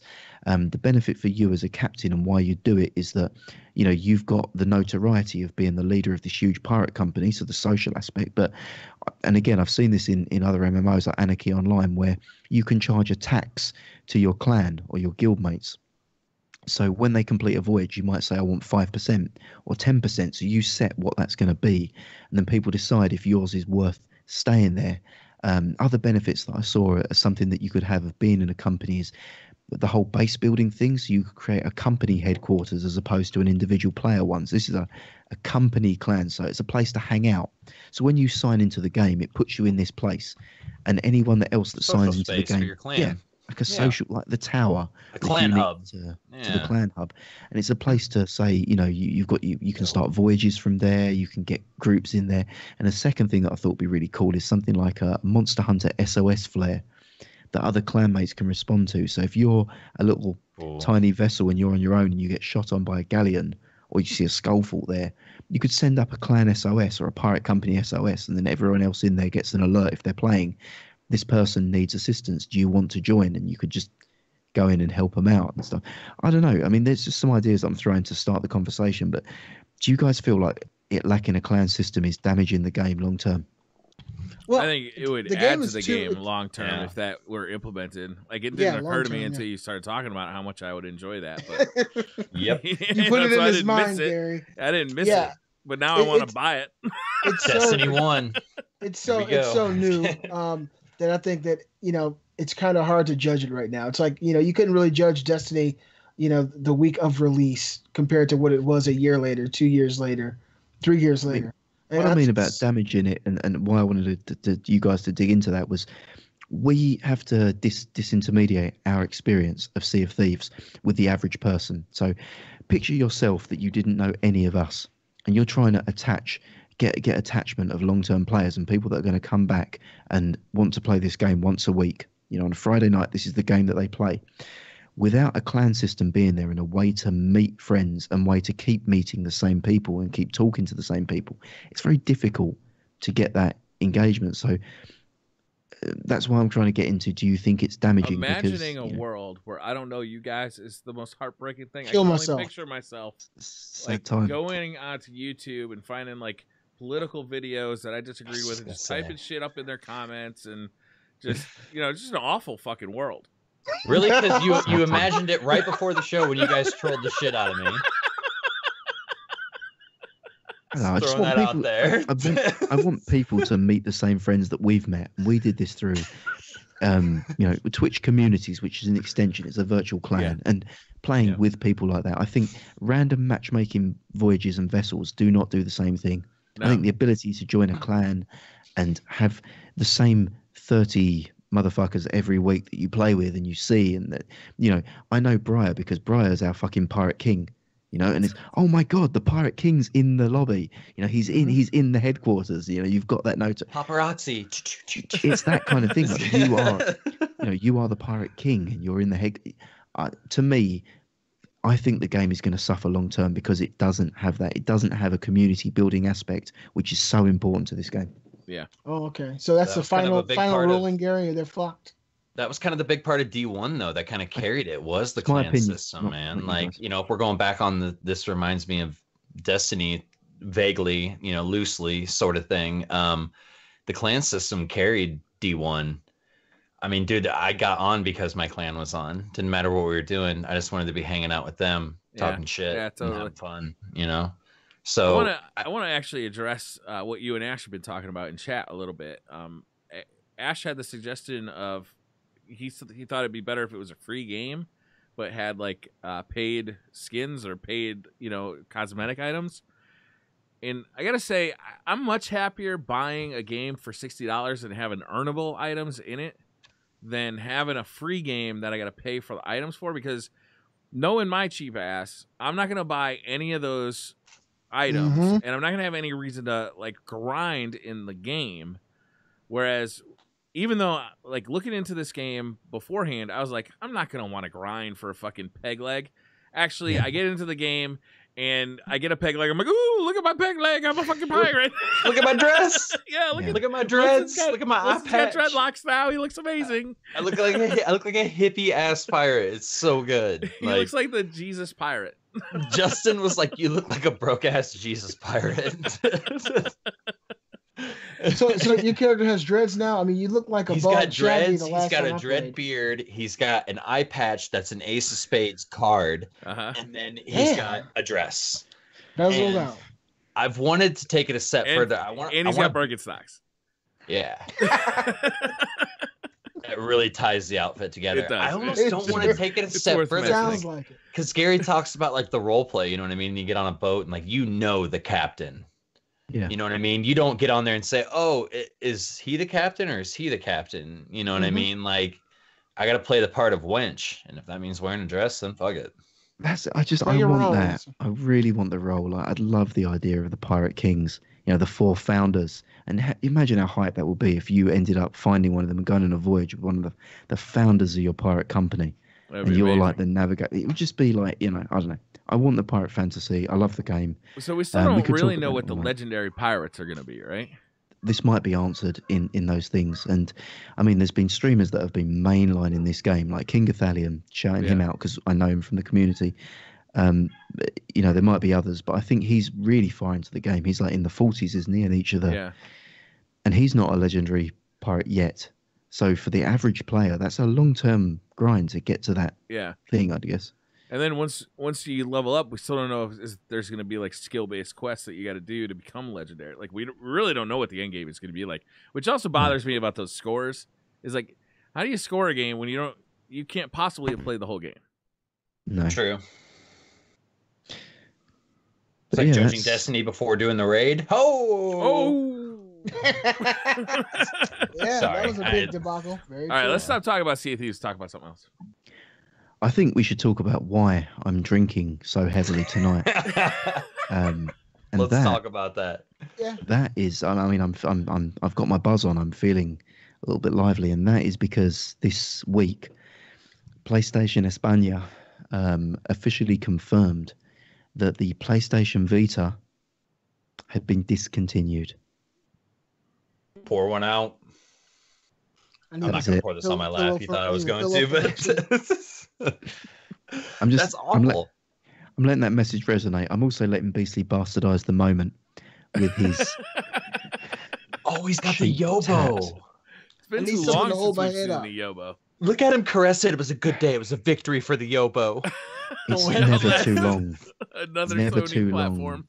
to Yeah. see that Yobo. Yobo Um, España, here we come. that So- actually is it is sad news. I got my Vita a week before anybody else in America. There was the early edition bundle back in 2011, You and robbed the truck that was delivering them. no, it was $900 at Best Buy for Kate and my. Oh, Yeah, for both of them. We got both of them. They came with. We bought Uncharted. I got the early edition box right there. and It look came with how many minutes you spent on that final system. 200 minutes max. 200 minutes. Say more or Fuck less. you, I man. doubt I even spent that much, to be totally honest. But it could have been great, and I understand it's great to you, Gary. It just wasn't what I wanted it to be. And for anything I spent prolonged periods of time on playing, it's always sad to see him go out the door. But I think, I'm one of those optimists. I believe that Sony's not done with its portable ventures. I think that what Nintendo has done here with the Switch is kind of revitalized the thought that you can make a portable console, make it mainstream, and make it successful. Sony's tried it, and You they've use had those success. words. I would say light a fire under the competitor's ass would be the Yeah. words that I would use. with Absolutely. So that's the angle that I wanted to take on this one. So I am a scorned ex-girlfriend here of the PlayStation Vita. I can't believe Sony have done this to me, frankly. Gary's I'm driving by hurt. Sony headquarters late at night, parking out front, being Looking that in the crazy ass windows. ex-girlfriend. Who you with? Is the Vita 2 in win. there? What hurts, You making what deals with hurts me Epic more, Games? you know, Huh? I can deal with the fact that they did my Vita this dirty. But what I can't abide is what this means for the PlayStation 5. And that's what I really want this topic to be about. So a bit of fun around the PlayStation Vita and them kicking it to the curb like a $2 hoe. But what I really care about is the unique proposition that was remote play. So every single PS4 game was mandated by Sony had to have remote play. Now, remote play can be accessed in 2 ways, or 3 ways. That's your mobile phone, if you've got a Sony handheld or an Android and know how to hack. That is through the PC using the remote play application or program. I didn't Or know lastly, that. You could do that? You could do it at the PC. Why would you So you remote can- play on PC though? You'd want to remote play where you're. Sorry, continue. You Remote just play remote HDMI play cables, into a man. window. You know, Anywhere. I'm swimming in a fucking lake of HDMI cables. It just the concept is that you could have a It's laptop. scene from Indiana um, Jones with all the snakes in the pit. Concept But is you Gary, could have a laptop the issue open. the issue with remote play is this: nobody used it. You With- say with- that. It's- Incorrect. I had lots of friends who loved farming Spirit Bloom whilst taking a Yeah. deuce. We can't say no one used it. We don't know the stats on usage. And the fact that Sony have mandated it on every single one of their games shows that there is still at least a desire to continue. They could have, knowing how the Vita went, they could have said, actually, do you know what? Remote play is now optional. They've also doubled down. Like I said, they introduced remote play to a PC and laptop, so you can now remote play on there. Sony have really added that, and that's something that Xbox don't have.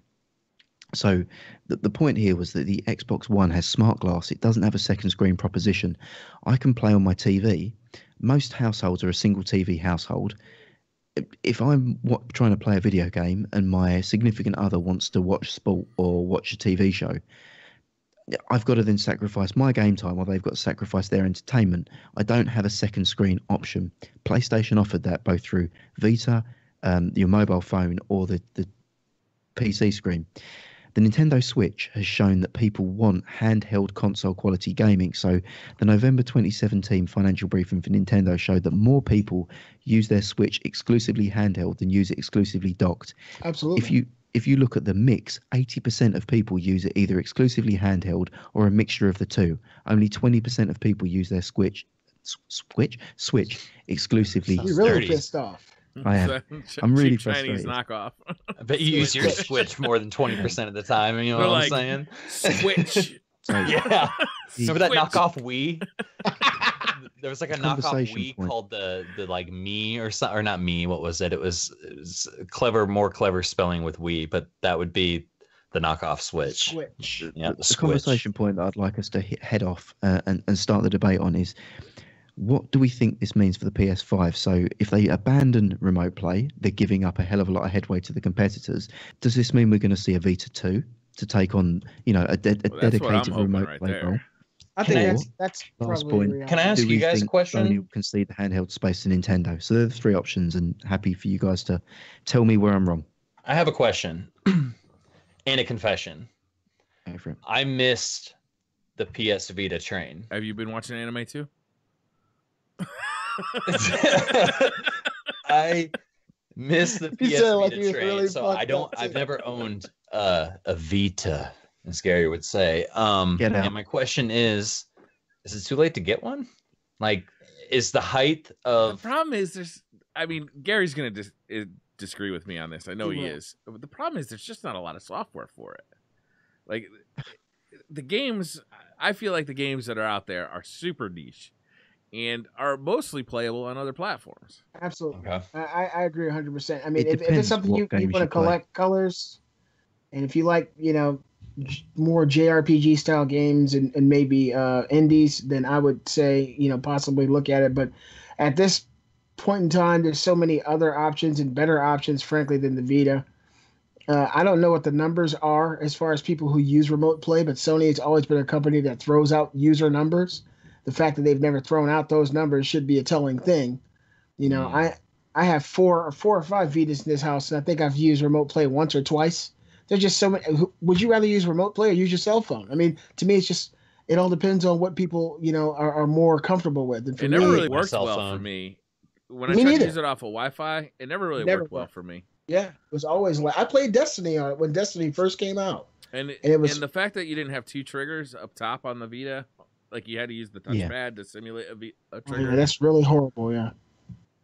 I hope they Gary? make a Vita 2 though. Like I would love to see a Vita 2. I'd like to see Yeah. him take another shot at it. I'd like to see him try again to integrate the games between the Vita platform, the handheld platform, and the console platform.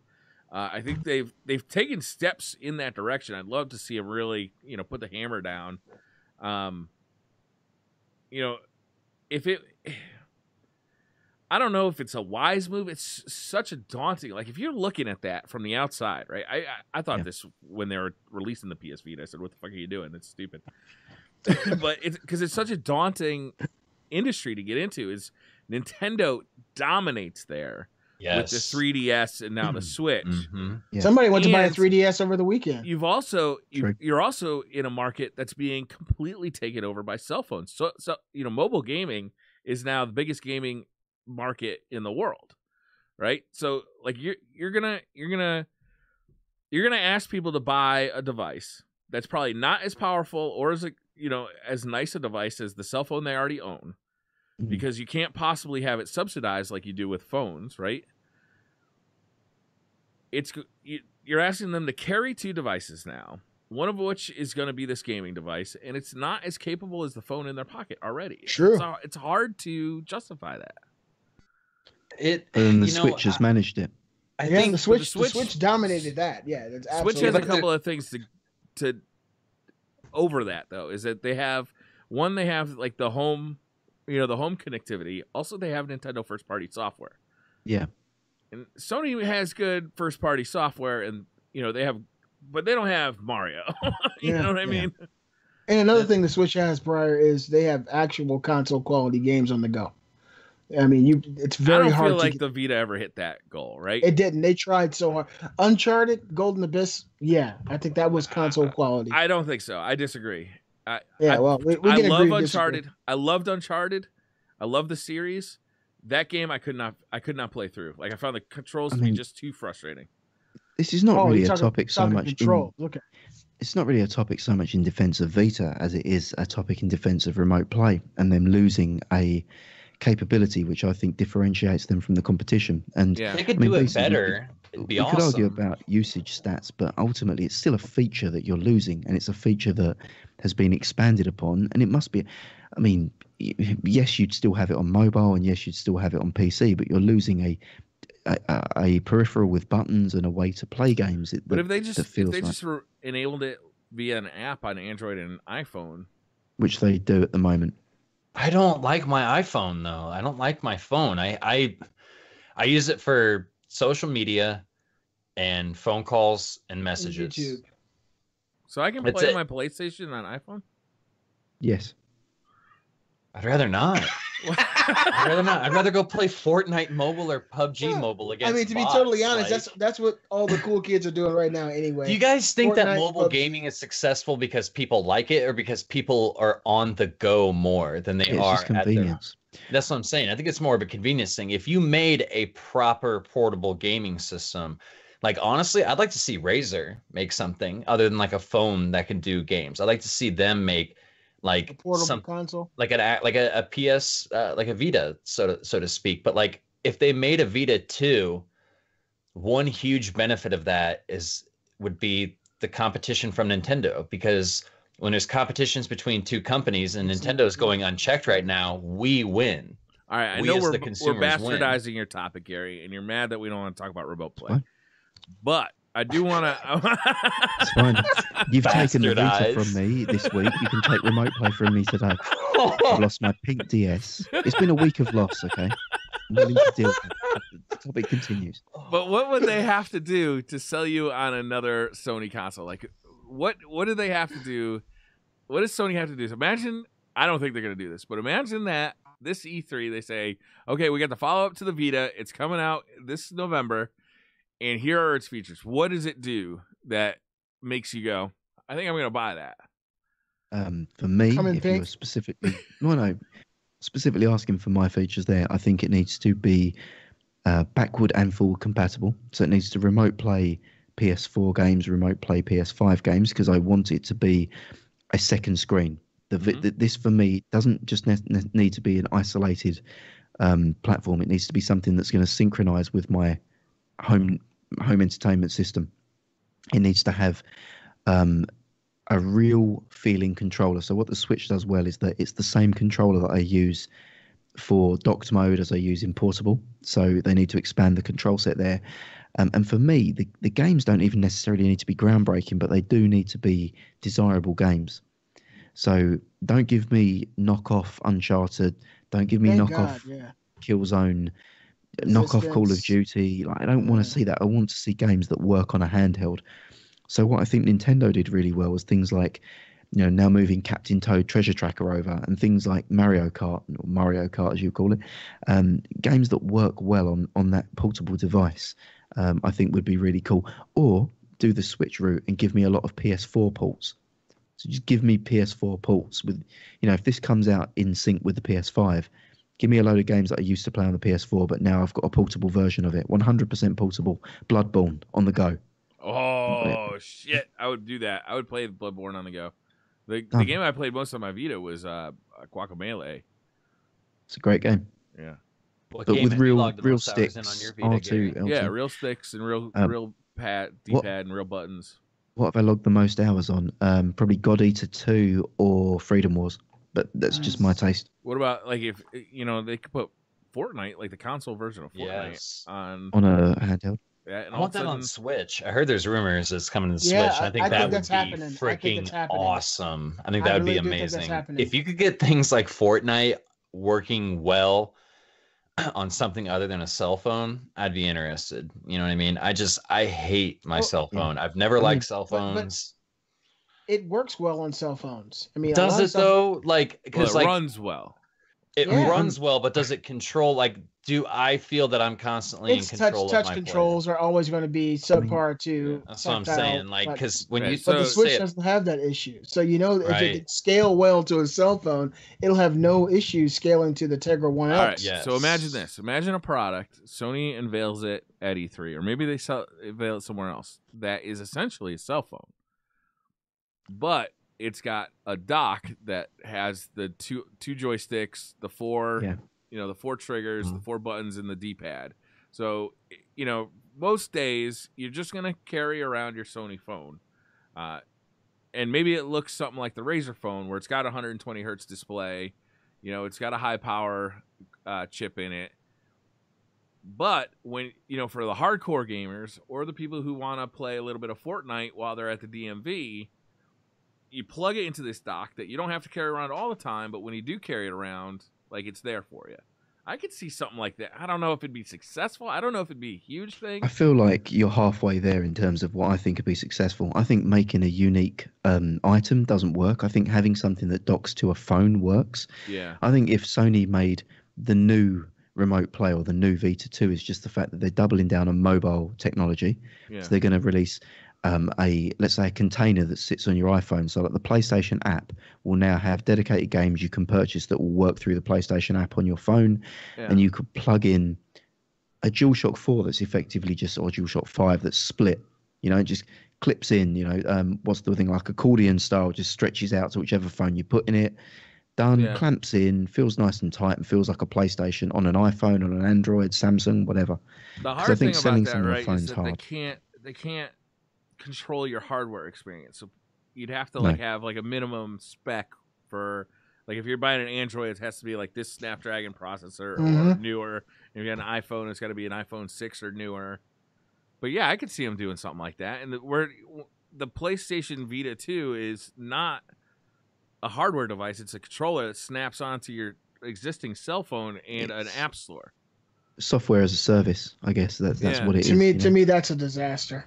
They can't do it on iPhone because you can't sell anything on iPhone without getting Apple a cut. But you can do it on Android pretty easily. I got two words that may make you rethink everything that you just said. 2 words: battery life. Yeah, and bad idea. Look, Sony already dealt. You can put a battery in the controller. Put a battery in the controller, but like, dude, your cell phone right now, like a new cell phone, people are saying on these PUBG and Fortnite mobile games, they're getting 1 game in before their cell phone is low on battery. And these are but you can put a battery in the controller. Look, Sony already ventured out and tried the cell phone thing. They had the PlayStation phone, they had the Xperia phones that played games. I don't think that would be a wise venture for Sony at all. But that's not what we were really talking about, right? You had one of those, and I remember you showing it to us, and it looked like a regular phone. There's nothing that said, like, this phone plays games. Yeah, that was a newer version. The older version slid open with the actual tactile controller. And, for all intents and purposes, it was a fail. I think that going in that direction and trying to be a jack of all trades would be a huge blunder on Sony's part. Gary keeps talking about remote play. I don't think the remote play is the issue. I think that being able to play meaningful games on the go is the issue. The Nintendo Switch is not a remote play system. It's a system that plays console quality games on the go or on your TV, and it seems to work. People seem to be gravitating towards it. 80% of the people who own the Switch play this thing on the go because it's something we don't normally see. I think if Sony were to go in that direction, they've already got the IPs, maybe not as big and as magnanimous as Nintendo's IPs, but if Sony were to create a Vita 2 that was powerful enough to play PlayStation 4 style games on the go and then be able to still dock to your television, similar to the Switch, I think that's all they would need to do. I wonder if now that the PlayStation 4 is a few years old, if they could actually shrink that thing down to be handheld. Well, you say that like you know, but you don't know. Well, I do know because Doom is on a portable. Beastly's knocked it up in his garage the other day. You know, completely different hardware, man. That's an Android. Beastly's got processor. Linus Tech Tips on the phone. It's possible. It's existing hardware. It's already been shown to work. It's out there for the consumer, and it exists. Sony can definitely do it. The PlayStation Switch is built on Android or Snapdragon processor, right? The same thing you'd find in an Android phone. The PlayStation 4 is not built off of that. Well, I mean, there's PlayStation games that are still on portable devices. Because you can run a game, the same game on different devices doesn't mean that you can shrink down a PlayStation 4 to the size of a Switch. Yeah, but see, the thing is, you can't prove a negative, and so saying that this theoretical thing can or can't happen, we really can't say because we don't know what Sony's working on. You made a statement that they could do that. I'm talking about is that you don't know that. I'm talking about existing hardware. We've already seen PlayStation quality games on a portable system. That's what I'm saying. I'm saying that this can happen. I'm not saying that Sony's going to port down and shrink their actual same chipset into a portable device. I'm saying that we've seen games running on PlayStation 4 and Xbox Ones get ported down to a portable console. Yeah. That's what I'm saying. The biggest issue if you plays on a Switch, but it plays at half the frame rate it does on PlayStation. The biggest issue, if you follow any handheld news, is not about shrinking technology. You know, in terms of microprocessing, you can make everything very small. They could definitely make a PlayStation fit into the form factor of a Switch if they wanted to. That's not the issue. It's cooling. Cooling is always the issue on anything. Is how do you cool that chipset under stress? And that's one of the reasons that the PlayStation is so fucking big, is that you need that space, you need airflow, you need fans, you need other things that go through. I think if PlayStation could make their devices slimmer and smaller from a cost-effective perspective and strap a screen to it as well, they would. I just think it's not something that can be costs, man. Cooling leads to costs. You know, it really does. Like, there's a lot of extra parts on a PlayStation that are just for cooling. So it's just not easy. They're getting better though. I mean, look in the course of 2 years, the original Xbox One. Now we look at the Xbox One X after the S, and we look at the form factor of those and how much cooling has changed in the course of 2.5 years. You know, the PlayStation Vita came out 6 years ago.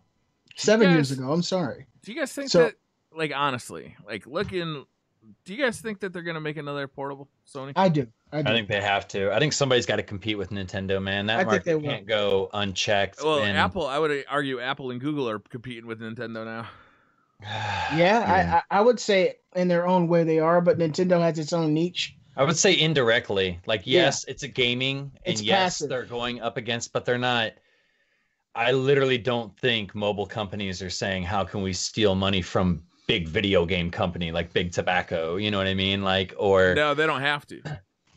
True. Like, that's what I'm saying. It's like, indirect it's not a big enough competition market for them to be concerned about. It's indirect competition, though. They're not saying, passive, how do we get people off PlayStation and on mobile? They say, how do we get people on mobile when they're not on PlayStation?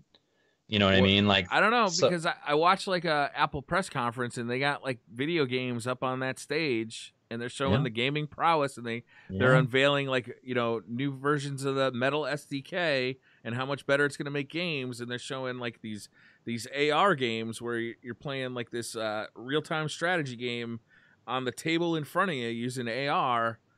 Like, that shit. I think QC in chat with Nintendo, I'd say. I think QC in chat asked the burning question: when is Elon Musk going to make a console? If it doesn't have a flamethrower attached, I'm not buying it. As much as it breaks my tender little heart to say, I don't think Sony is going to step into the mobile or portable space again. If I'm being honest, I feel like they've got a damn good thing going with the PlayStation 4. I think they know it, and I think that's where they double down. I think they look at what Switch has and what Switch can do potentially, and Switch is never going to be able to compete with them on the home gaming experience, go toe-to-toe on 4K, big screen, God of War, Uncharted style. It can't do it. Cannot do it. I think if you try to go toe to toe with Switch, you're going to lose. If you try to meet them in the mobile space, Switch is better at that. I think they're not going to do it. I feel like, and this is kind of where my topic comes full circle, is that Sony is going to concede that remote play portable aspect in the next generation and really focus on giving you the best home console games that it possibly can do. And that's where it's going to suffocate Xbox and then not share a market with Switch. They've done a good job in the VR space. They're by far the best-selling VR headset right now. And I think Fantios in chat makes a good look, seeing them go for a VR play in the future, or maybe an AR play, where maybe they take their experience with the VR headset and they start looking at AR for the future, which is very portable and very fun. Imagine putting on your Sony AR glasses, and all of a sudden, when you look around, you see, a stripper. Dragons coming out of the fountain that you got to battle or something, your favorite Sony characters, or maybe you play a fighting game with a guy that you're actually fighting against.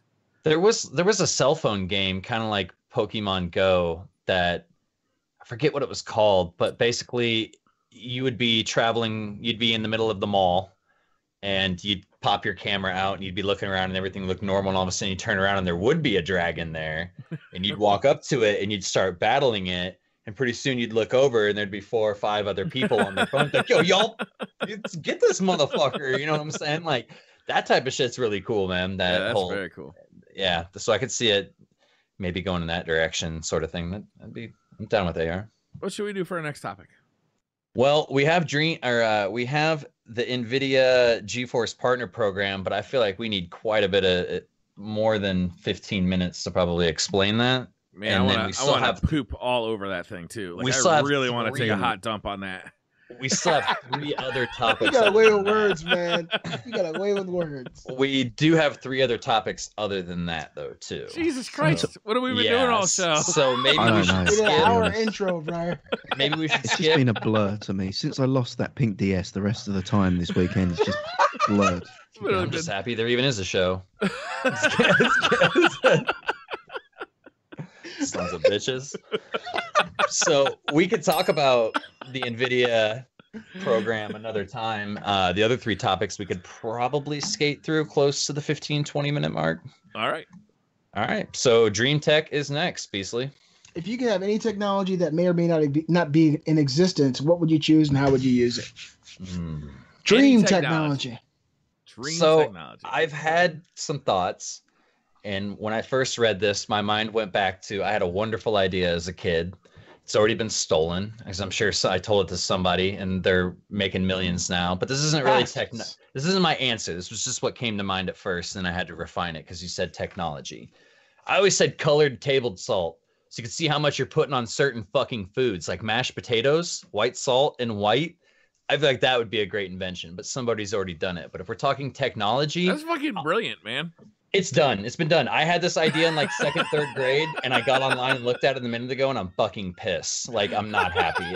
I know Roger. I'm not going to say his last name to protect him. Roger, I know you stole my fucking idea. Anyway, what I'm going to go with. Brilliant. What I'm going to go with is a dream recorder, something to record your dreams. You ever wake up and you remember your dream and you're like, man, that was fucked up. And then you get in the shower and it's gone. Yeah. Gone. Stolen. It impacted you so much from the moment that you woke up to the shower that you forgot about it. But like, so I would like to record my dream. So instead of telling people about the fucked up dream that I had, I can be like, yo, let me show you this fucked up dream that I had. There was blood everywhere. Blow your mind. Put a VR helmet and you're like in the dream. You're in the dream. You're living the dream, literally. Oh my God. I'm sold. I'll buy that. Yeah, I want you. So I had, it was months ago. One Saturday I got up and Briar's like, hey, you want to play some video games? So we hopped into Discord. And I was like, man, I had a fucked up dream last night, dude. I had a dream that the moon fell out of the sky and all the, that affects ocean waves, tide, the tide. Shit. So all hell was breaking loose. All the satellites were out and I couldn't get a hold of Sam. And I was like, dude, that's just, he's like, oh, that's absolutely terrifying. Like, why did you even tell me that? And, how cool would it be for me to just be like, oh, let me show you this awesome dream I had last night and just suck him right into the VR headset and be like, gotcha, bitch, the moon's falling out. Like, You are fortunate that you're not a marijuana user, because I hear that can add vivid dreams to yourself. yeah, good thing I don't smoke weed, man. That'd be. Right, imagine that. Well, since my wild wife dreams. has dreams where I'm a douchebag. So, like, for instance, Yes. like, we'll be, one of the dreams. She must be this is- sleepwalking. Mhm. Yeah, right? Sleepwalking. Oh, hell no. There was one dream that I remember her telling me about where we were all at Disney World, but the place was like, it was on fire. Like, I mean, the place was just blowing up. Like, it was mayhem. And she was so mad at me because I'm up in like a tower, like dancing with all my friends and like not caring about like the family and trying to The whole evacuate them from DCP Disney. crew. Yeah. It's up there with Revolver Live. She was just so mad. She like I Do you can know what? relate. 'cause she I've wakes had up dreams mad like at me. She wakes Yeah. up mad at me. I've had dreams Spouses where often do Sam, Sam was very mean to me, and I also woke up very sad and in need of attention. Spouses often do that. I've had my fiance wake up and like, I've been unfaithful in one of her dreams. Oh yeah. She won't talk to me for the whole day. That's happened to me The before. whole day. God damn it, it's the worst. I didn't even fuck a bitch. Like, No, it's realistically because you had other shit to do, and you spent 90 minutes to go get a pink 3DS, and you didn't even bring home the bacon. God damn it, Gary. that happened, but you know, I keep throwing that back in his face. I feel so bad, but not really. Dream Tech. Dream Tech, right? We've been Yeah. through this before. We've spoken around Steve, but I'm gonna loop back to the topic because Uh-huh. Steve needs to exist. God damn it! I saw in CES this year how good the sex bots have become, and I feel like I was born in the wrong generation because I feel like my son's gonna have the best possible life that anyone could ever have, and it really fucking grates on me that little son of a bitch just he doesn't even know how good his life's going to be. He's just existing. It just frustrates me. They've got like robot ladies now that can be perfectly designed to be aesthetically exactly what works for you. And then they're intelligent. Like they'll have conversations and they'll answer you back and they'll be smart and funny. But you just press a button and you're like, enough of this now, sexy time. It's just done. Like, it's amazing. Yeah, all the benefits of a fleshlight, a maid, and Amazon Echo. Yeah. Yeah, I wouldn't have to Alexa. use your Gary, chat for Google oh my anymore, god, you're Brian. gonna just be constantly asking us questions. Hell yeah. Where did the Lusitania sink? Could you give me the top 5 Google search results for? How do I join my friends in Sea of Thieves? That's hard sometimes. So yeah, that's my top dream tech, which isn't actually that much of a dream because it kind of exists at the moment, and within the next 10 years, it will exist. And I'm gonna grow old with a machine. Yeah, well, I mean, Gary, at least you won't be too old. You'll still be able to experience some of that mechanical love, man. It's coming your way. What if it had a Mechanical dream that love. you cheated on it and it was mad at you? Would you just like, here we go again? I gotta reprogram this bitch. The question is, do androids dream of electric sheep? Never mind. Keep going. All right. It's a good So- question. My dream technology is a consciousness. I guess it wouldn't be a duplicator, but maybe a technology that allows you to plug in a particular person who may have passed a long time ago and pull up their consciousness and have a conversation with them. Oh, that Yeah. would have been great for you to go last for a segue. I just want to throw that out there. But to one of our topics. But Yeah.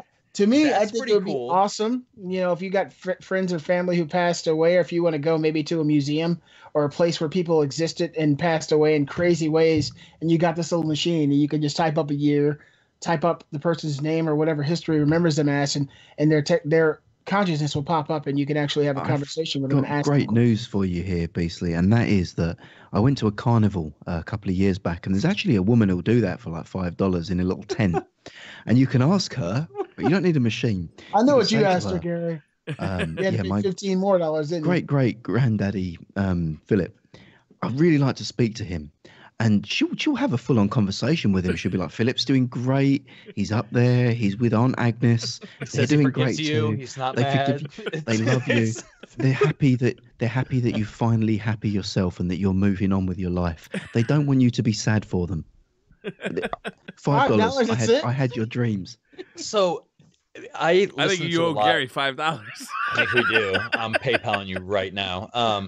Just tell me who you Joe want to Rogan speak talks to. about this all the time on his podcast, and he thinks it's just inevitable that that's the way that humankind, not necessarily that you can plug in, type in someone's name and talk to them, but like you could upload your own consciousness into a computer, you know, like he talks about, you know, evolving from single-celled organisms to, you know, apes, chimpanzees to the now modern human. What's the next step? Is it technology? Is it uploading your consciousness into a machine so you don't get tired anymore? We don't have these dreams. You don't sleep. You know, like he talks about how weird it is that you have to sleep. You know, even while you're driving, in a do or die moment of split decisions, your body can sometimes fight to stay awake. You know, like, so I think that's a really cool idea. I think that's almost inevitable. But here's the problem. What if this technology comes out and Gary and Briar, being the first adopters of technology that they are, upload themselves, and then now all of a sudden there's the new iPhone 2 version of that, and they're stuck, you know, like, you know, you're stuck in that shitty version. We have fucking 2G service. We don't even have the 3G service. I got LTE, text to speech, you know what I mean? Do you, you know, like, so. It's kind of funny you mentioned that. 480 screens. Yeah. There's a billionaire. His name is Sam Altman, who is signed up to kill himself, to have his brain digitally preserved in an electronic consciousness. This is new news. The news came out on March 14th. I actually saw it on the local news. They were talking about this guy, and I just looked it up again. Is he but terminal? Is he dying or no? He's gonna kill himself while he's healthy. In order to upload his entire consciousness to this. How old is he? He looks young, man. I mean, I could read the article. He's doing this like now? Let me see. He's one of 25 people who have move out of the damn way, who have splashed the cash to join a waiting list at Netcom. PC is an Alexa. You can't talk to it. Yeah, it's got to kill him first in order to upload his consciousness, and he's agreed to do it. When? It's a long article, and I don't feel like going through all that. But how can you bring this up and not know the details, man? This is going to drive me crazy. Or the date. I'll put a fucking link in the description. I'll put a link in the description. I saw one of the most amazing things, and it's slightly off topic, but not really. I'll make it quick. Amputees, they are putting prosthetic limbs on amputees that are hooked into sensors of your brain. So this guy who hasn't had use of his arm. It's automail. Yeah, it's automail, basically. He reached out, grabbed a beer, brought it to his mouth for the first time and took a drink, and he said to himself, I wonder what happens when I let go of this. And right when he said that, he dropped it on the ground. And you know, technology's getting crazy, man. Like, like I said, you know, who saw cell phones 100 years ago? Who saw... Well, stem cell research, man, is coming along at a very quick pace. I mean, insane, it may be that within a few generations, people don't die. Well, fuck that. People get old and die. Look at how much longer we're living now compared to, you know, 400 years ago. People will always die. Like, something will happen. Will they, though? You Can can't you live kill a forever. consciousness if you can upload it, though? Yeah, I mean, I'm just saying. Have you even seen Twilight? The whole stem Have you cell thing, seen right? Lawnmower Man? He's alive. He's still alive. You've got a finite amount of resource on this earth, and you've got an infinite amount of people effectively at that point there. I mean, either you're dying of old age or I'm killing you. Like, one of the two things is going to happen. Like, I'm not sharing my, like, Turkish delight, which is a delicious British snack, because you happen to... And also what you asked for at the massage parlor. I take the Turkish delight. Yeah, I mean, it has been confusing once or twice. I've wanted a candy bar and ended up with a hand job. So win-win. You can't go wrong either way, I say.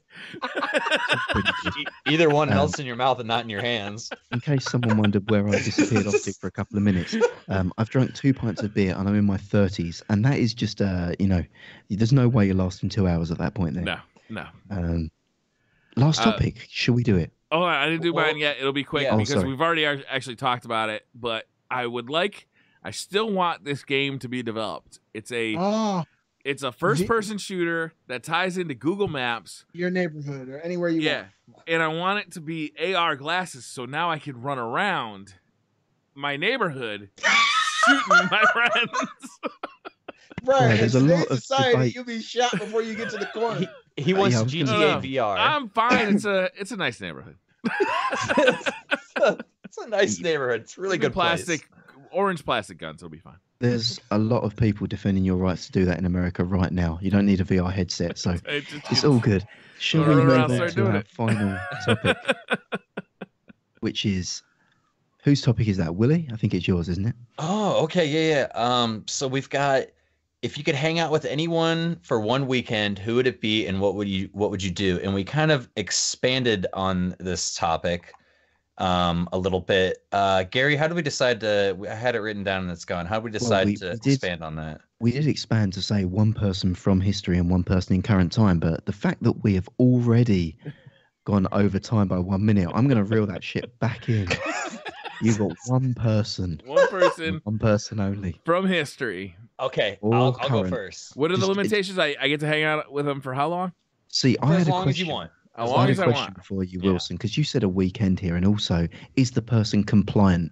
Because I don't want to be stuck for a whole weekend with someone who just does not want to spend any time with me, or I don't speak their is- language. 100% consensual. You can speak the same language. Let's suspend Got you. disbelief here. Are they Got coming it. here, or do I get to go to their time? Whatever you want to do, Briar. This is Okay. suspension This of is easy. disbelief. If you want to go back into that time period or bring them forward and be like, look, bitch, you were wrong, or whatever, like, it's up to you. So my answer, beyond the shadow of a doubt, is Nikola Tesla. Ooh, that's Oh, great. Hun- Okay. 100%. Oh, man, shit. Interesting. That dude, and would, even better, I would bring him, he would come to this time period. Yeah. Because I'd want to see, His I'd want him reaction to it. see like how far we've come along, or how far maybe we haven't come Would you along send him according back? to him. Yeah, set back maybe. Wait, would you send him back though? Would you No, show him what I'd we bring got? him to us, so that he could see the progression that we've And made. keep him and see here? Then he'd send him back to die in the hotel. Well, I don't know where he'd go after I was done talking to him. I haven't really made it that far into the theory or into the topic yet. But like, I would want to talk to Nikola Tesla in our timeline, and I want to find out if that dude was an alien or not, because that dude was way ahead of our time period. I want to know. I want to pick his brain. I want to say, how did you come up with the stuff that you came up when nobody had done any legwork before you? Like, you were on the forefront. Like, how does this stuff come to you? Like, do you have weird dreams? Like, are you like, what is it? What makes you a genius? Like, what makes him tick? And then I would introduce him to Elon Musk and watch the universe explode. Yeah, it would explode. All glass would explode. Mine's pretty simple. I'll make it quick. I'd spend a weekend talking to Aleister Crowley. Aleister Crowley is a very well-known figure, and well, he died in 1947, and he was the motivation and the thought behind many modern musicians, film critics, film stars, people who are in the know and well-known, prominent people. Really follow Aleister Crowley because of his teachings in Jewish mysticism and what people call the Illuminati. And he was actually one of the highest ranked Freemasons in that time. He actually lived on Lake Loch Ness at that Scottish castle there. And he's a very well-known person. And I just like to pick his mind and see exactly what he was into and the kind of things that he had done. And really, you wanted to see if he could blow the lid off the whole Illuminati thing? Is that what you're wanting? Like, Oh, no, I don't think that would be my. I would want to me, I see him as kind of the enemy. okay. And so for me, I would want to know everything that the enemy knows. And of course, in this, spend all beliefs type of world, they have to answer all your questions truthfully and honestly. Right. I'd want to know what he knows. So because Yeah, he you want to still- blow the he's- lid off the whole. he still impacts this world greatly to this day. And so I really want to know everything he knows. That's it. That's a cool answer. And I like it. Well, on the back of Beastly's Weekend with Gandalf, I would look at. You son of a bitch. I heard Grand Wizard something else. He's not in the clan. I think he's at Hogwarts, wherever the fuck he is. My That was one Dumbledore. is- Dumbledore. was it Gandalf? Fucking one of them taught Harry Potter how to fly a wand. mine would actually be a little bit of a Wilson. I'm clinging to one word that you said here, and that was that this weekend is consensual. Do tell more. Right, I'm going to go back to 1950. Mm. And I'm going to be paying Queen Elizabeth II of the UK a little visit. Saucy. This is You this cheeky isn't the bastard. little old lady with the withered grey hair. This is 18-year-old Queen just ready for coronation before Philip's gone in and done the dirty. Oh This my is God. this is for me more of a thing to say every year moving subsequent from that. Every time she comes on TV, every time someone pulls out currency, I've just got a knowing smirk that comes over me. And it's like, Oh my god. I hit I remember that. I remember a weekend in 1950. The summer of 1950. Oh, That was it. we were so That's young. not bad, Gary. Yeah. That's not bad. Wow, I knew That's it. Gary was going to bring sex into this as soon as Of he said the course. word consensual. Queen Lizzie. Could you Queen imagine? Lizzie. Okay, I mean, that's gonna be you hard watch to it. was She was, brunette. she was coronated 20, I believe. I think she was like 21 or one of the youngest monarchs ever coronated. She's like 92 now. Obviously, I'm not going to fuck her. I mean, I probably would fuck her now. I'm going to be honest, just to say that she's the queen. I think I have like a moral obligation to do Yes. so as one of Yeah, her citizens. 100%. She rules. If she Absolutely. asks, I have to oblige. Yes. But I'd rather, if I could, Shoot yourself in the dick, Gary. Get the 18-year-old version. Yes. exactly. You know, when everyone stands up for the national anthem, God Save Our Queen, and you're sitting there just thinking, oh yeah, you know, God Oh, I Save Our saved Queen. her. All right, you know, I've done it. Oh, I saved her. Much like Gary, I would also like to travel into the past. I would like to hang out with the Roman Emperor Nero. Oh, Now- God. I have heard this dude had quite a good time in his day. Do tell. The so, for orgies. instance, the orgies, a big thing. I mean, I've never Public? been invited to an orgy. And I think that a Roman orgy aboard a huge-ass boat in the middle of Playing to the middle- Sea of Thieves. in the middle of Rome, I could see myself enjoying that quite a bit. I'm sure you could get. He also is rumored to have started the Rome fire and burnt down Rome just so he could build a new palace. I think this is a fun dude to hang out with, man. Like this I like dude, fire. You I were at think- Disneyland dancing in fire, weren't you? I Brian? think he might have been one of the all-time fun dudes of history, and he's just misunderstood now. He's just misunderstood now. The guy had money, and he knew how to spend it. He'd fit right in nowadays. Right? He Yeah, got that's Instagram, tweeting pictures of his planes and shit. He'd have at least Sending 10, dick pics 12 out there, million. public dick pics Yeah. on Yeah. Instagram. That's it. Yeah. He'd have man. at least 10, 12 million followers on Twitter. Like, Oh, yeah. 100%. I mean, you mentioned that you'd be seeing like the time period, you go back in history and see Rome. To be honest, I didn't think that at all in my answer. I'm not leaving the bedroom like for the whole weekend of 1950s. I'm completely missing that. I'm literally going to be staring at the ceiling or the mattress. That's pretty much going to be the only views I have of 1950s England.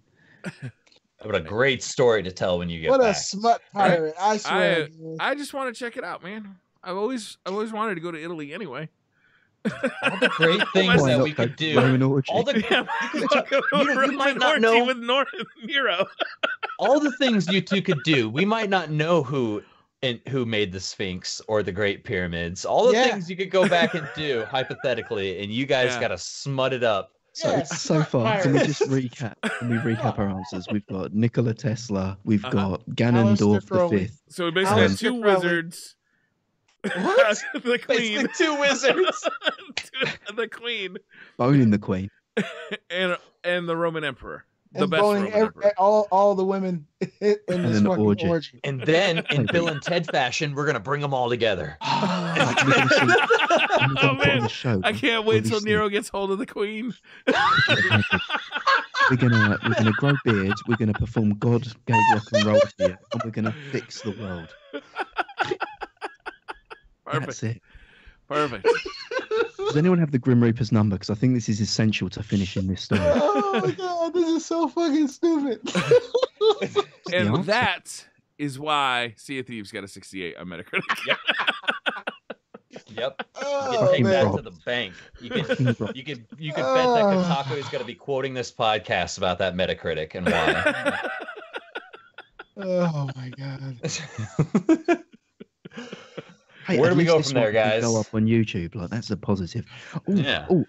Also, we're running hot, but for the past 2 weeks, I've felt an incredible guilt in my soul that we've not spoken about our sponsor and friend, On Air PC. Ryan, On Air PC, introduced Beastly Gamer here into the Master Race. He is enjoying frames galore. It's like a frame orgy. It's like Nero's parties in Beastly's desktop. It is frantic, frankly obscene. We have a promotion with On Air PC where again, if you order your PC through On Air or you speak to them, decide that's something you want to go with, you will get a Revolver Live goodie pack that comes with the mouse pad that Briar is flashing up on the screen, cups, t-shirts, bodily fluids, anything that you want, we will send. Just give us 24 hours notice so we can drink plenty of Lucozade beforehand.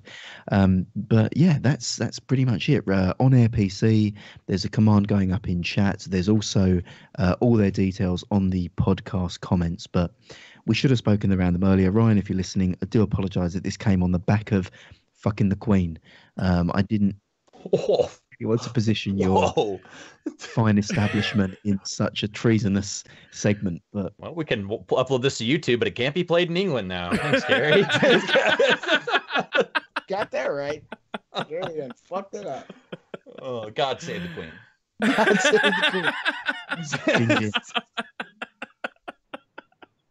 Thank you guys for watching and listening on the audio versions. And we'll see you guys next week.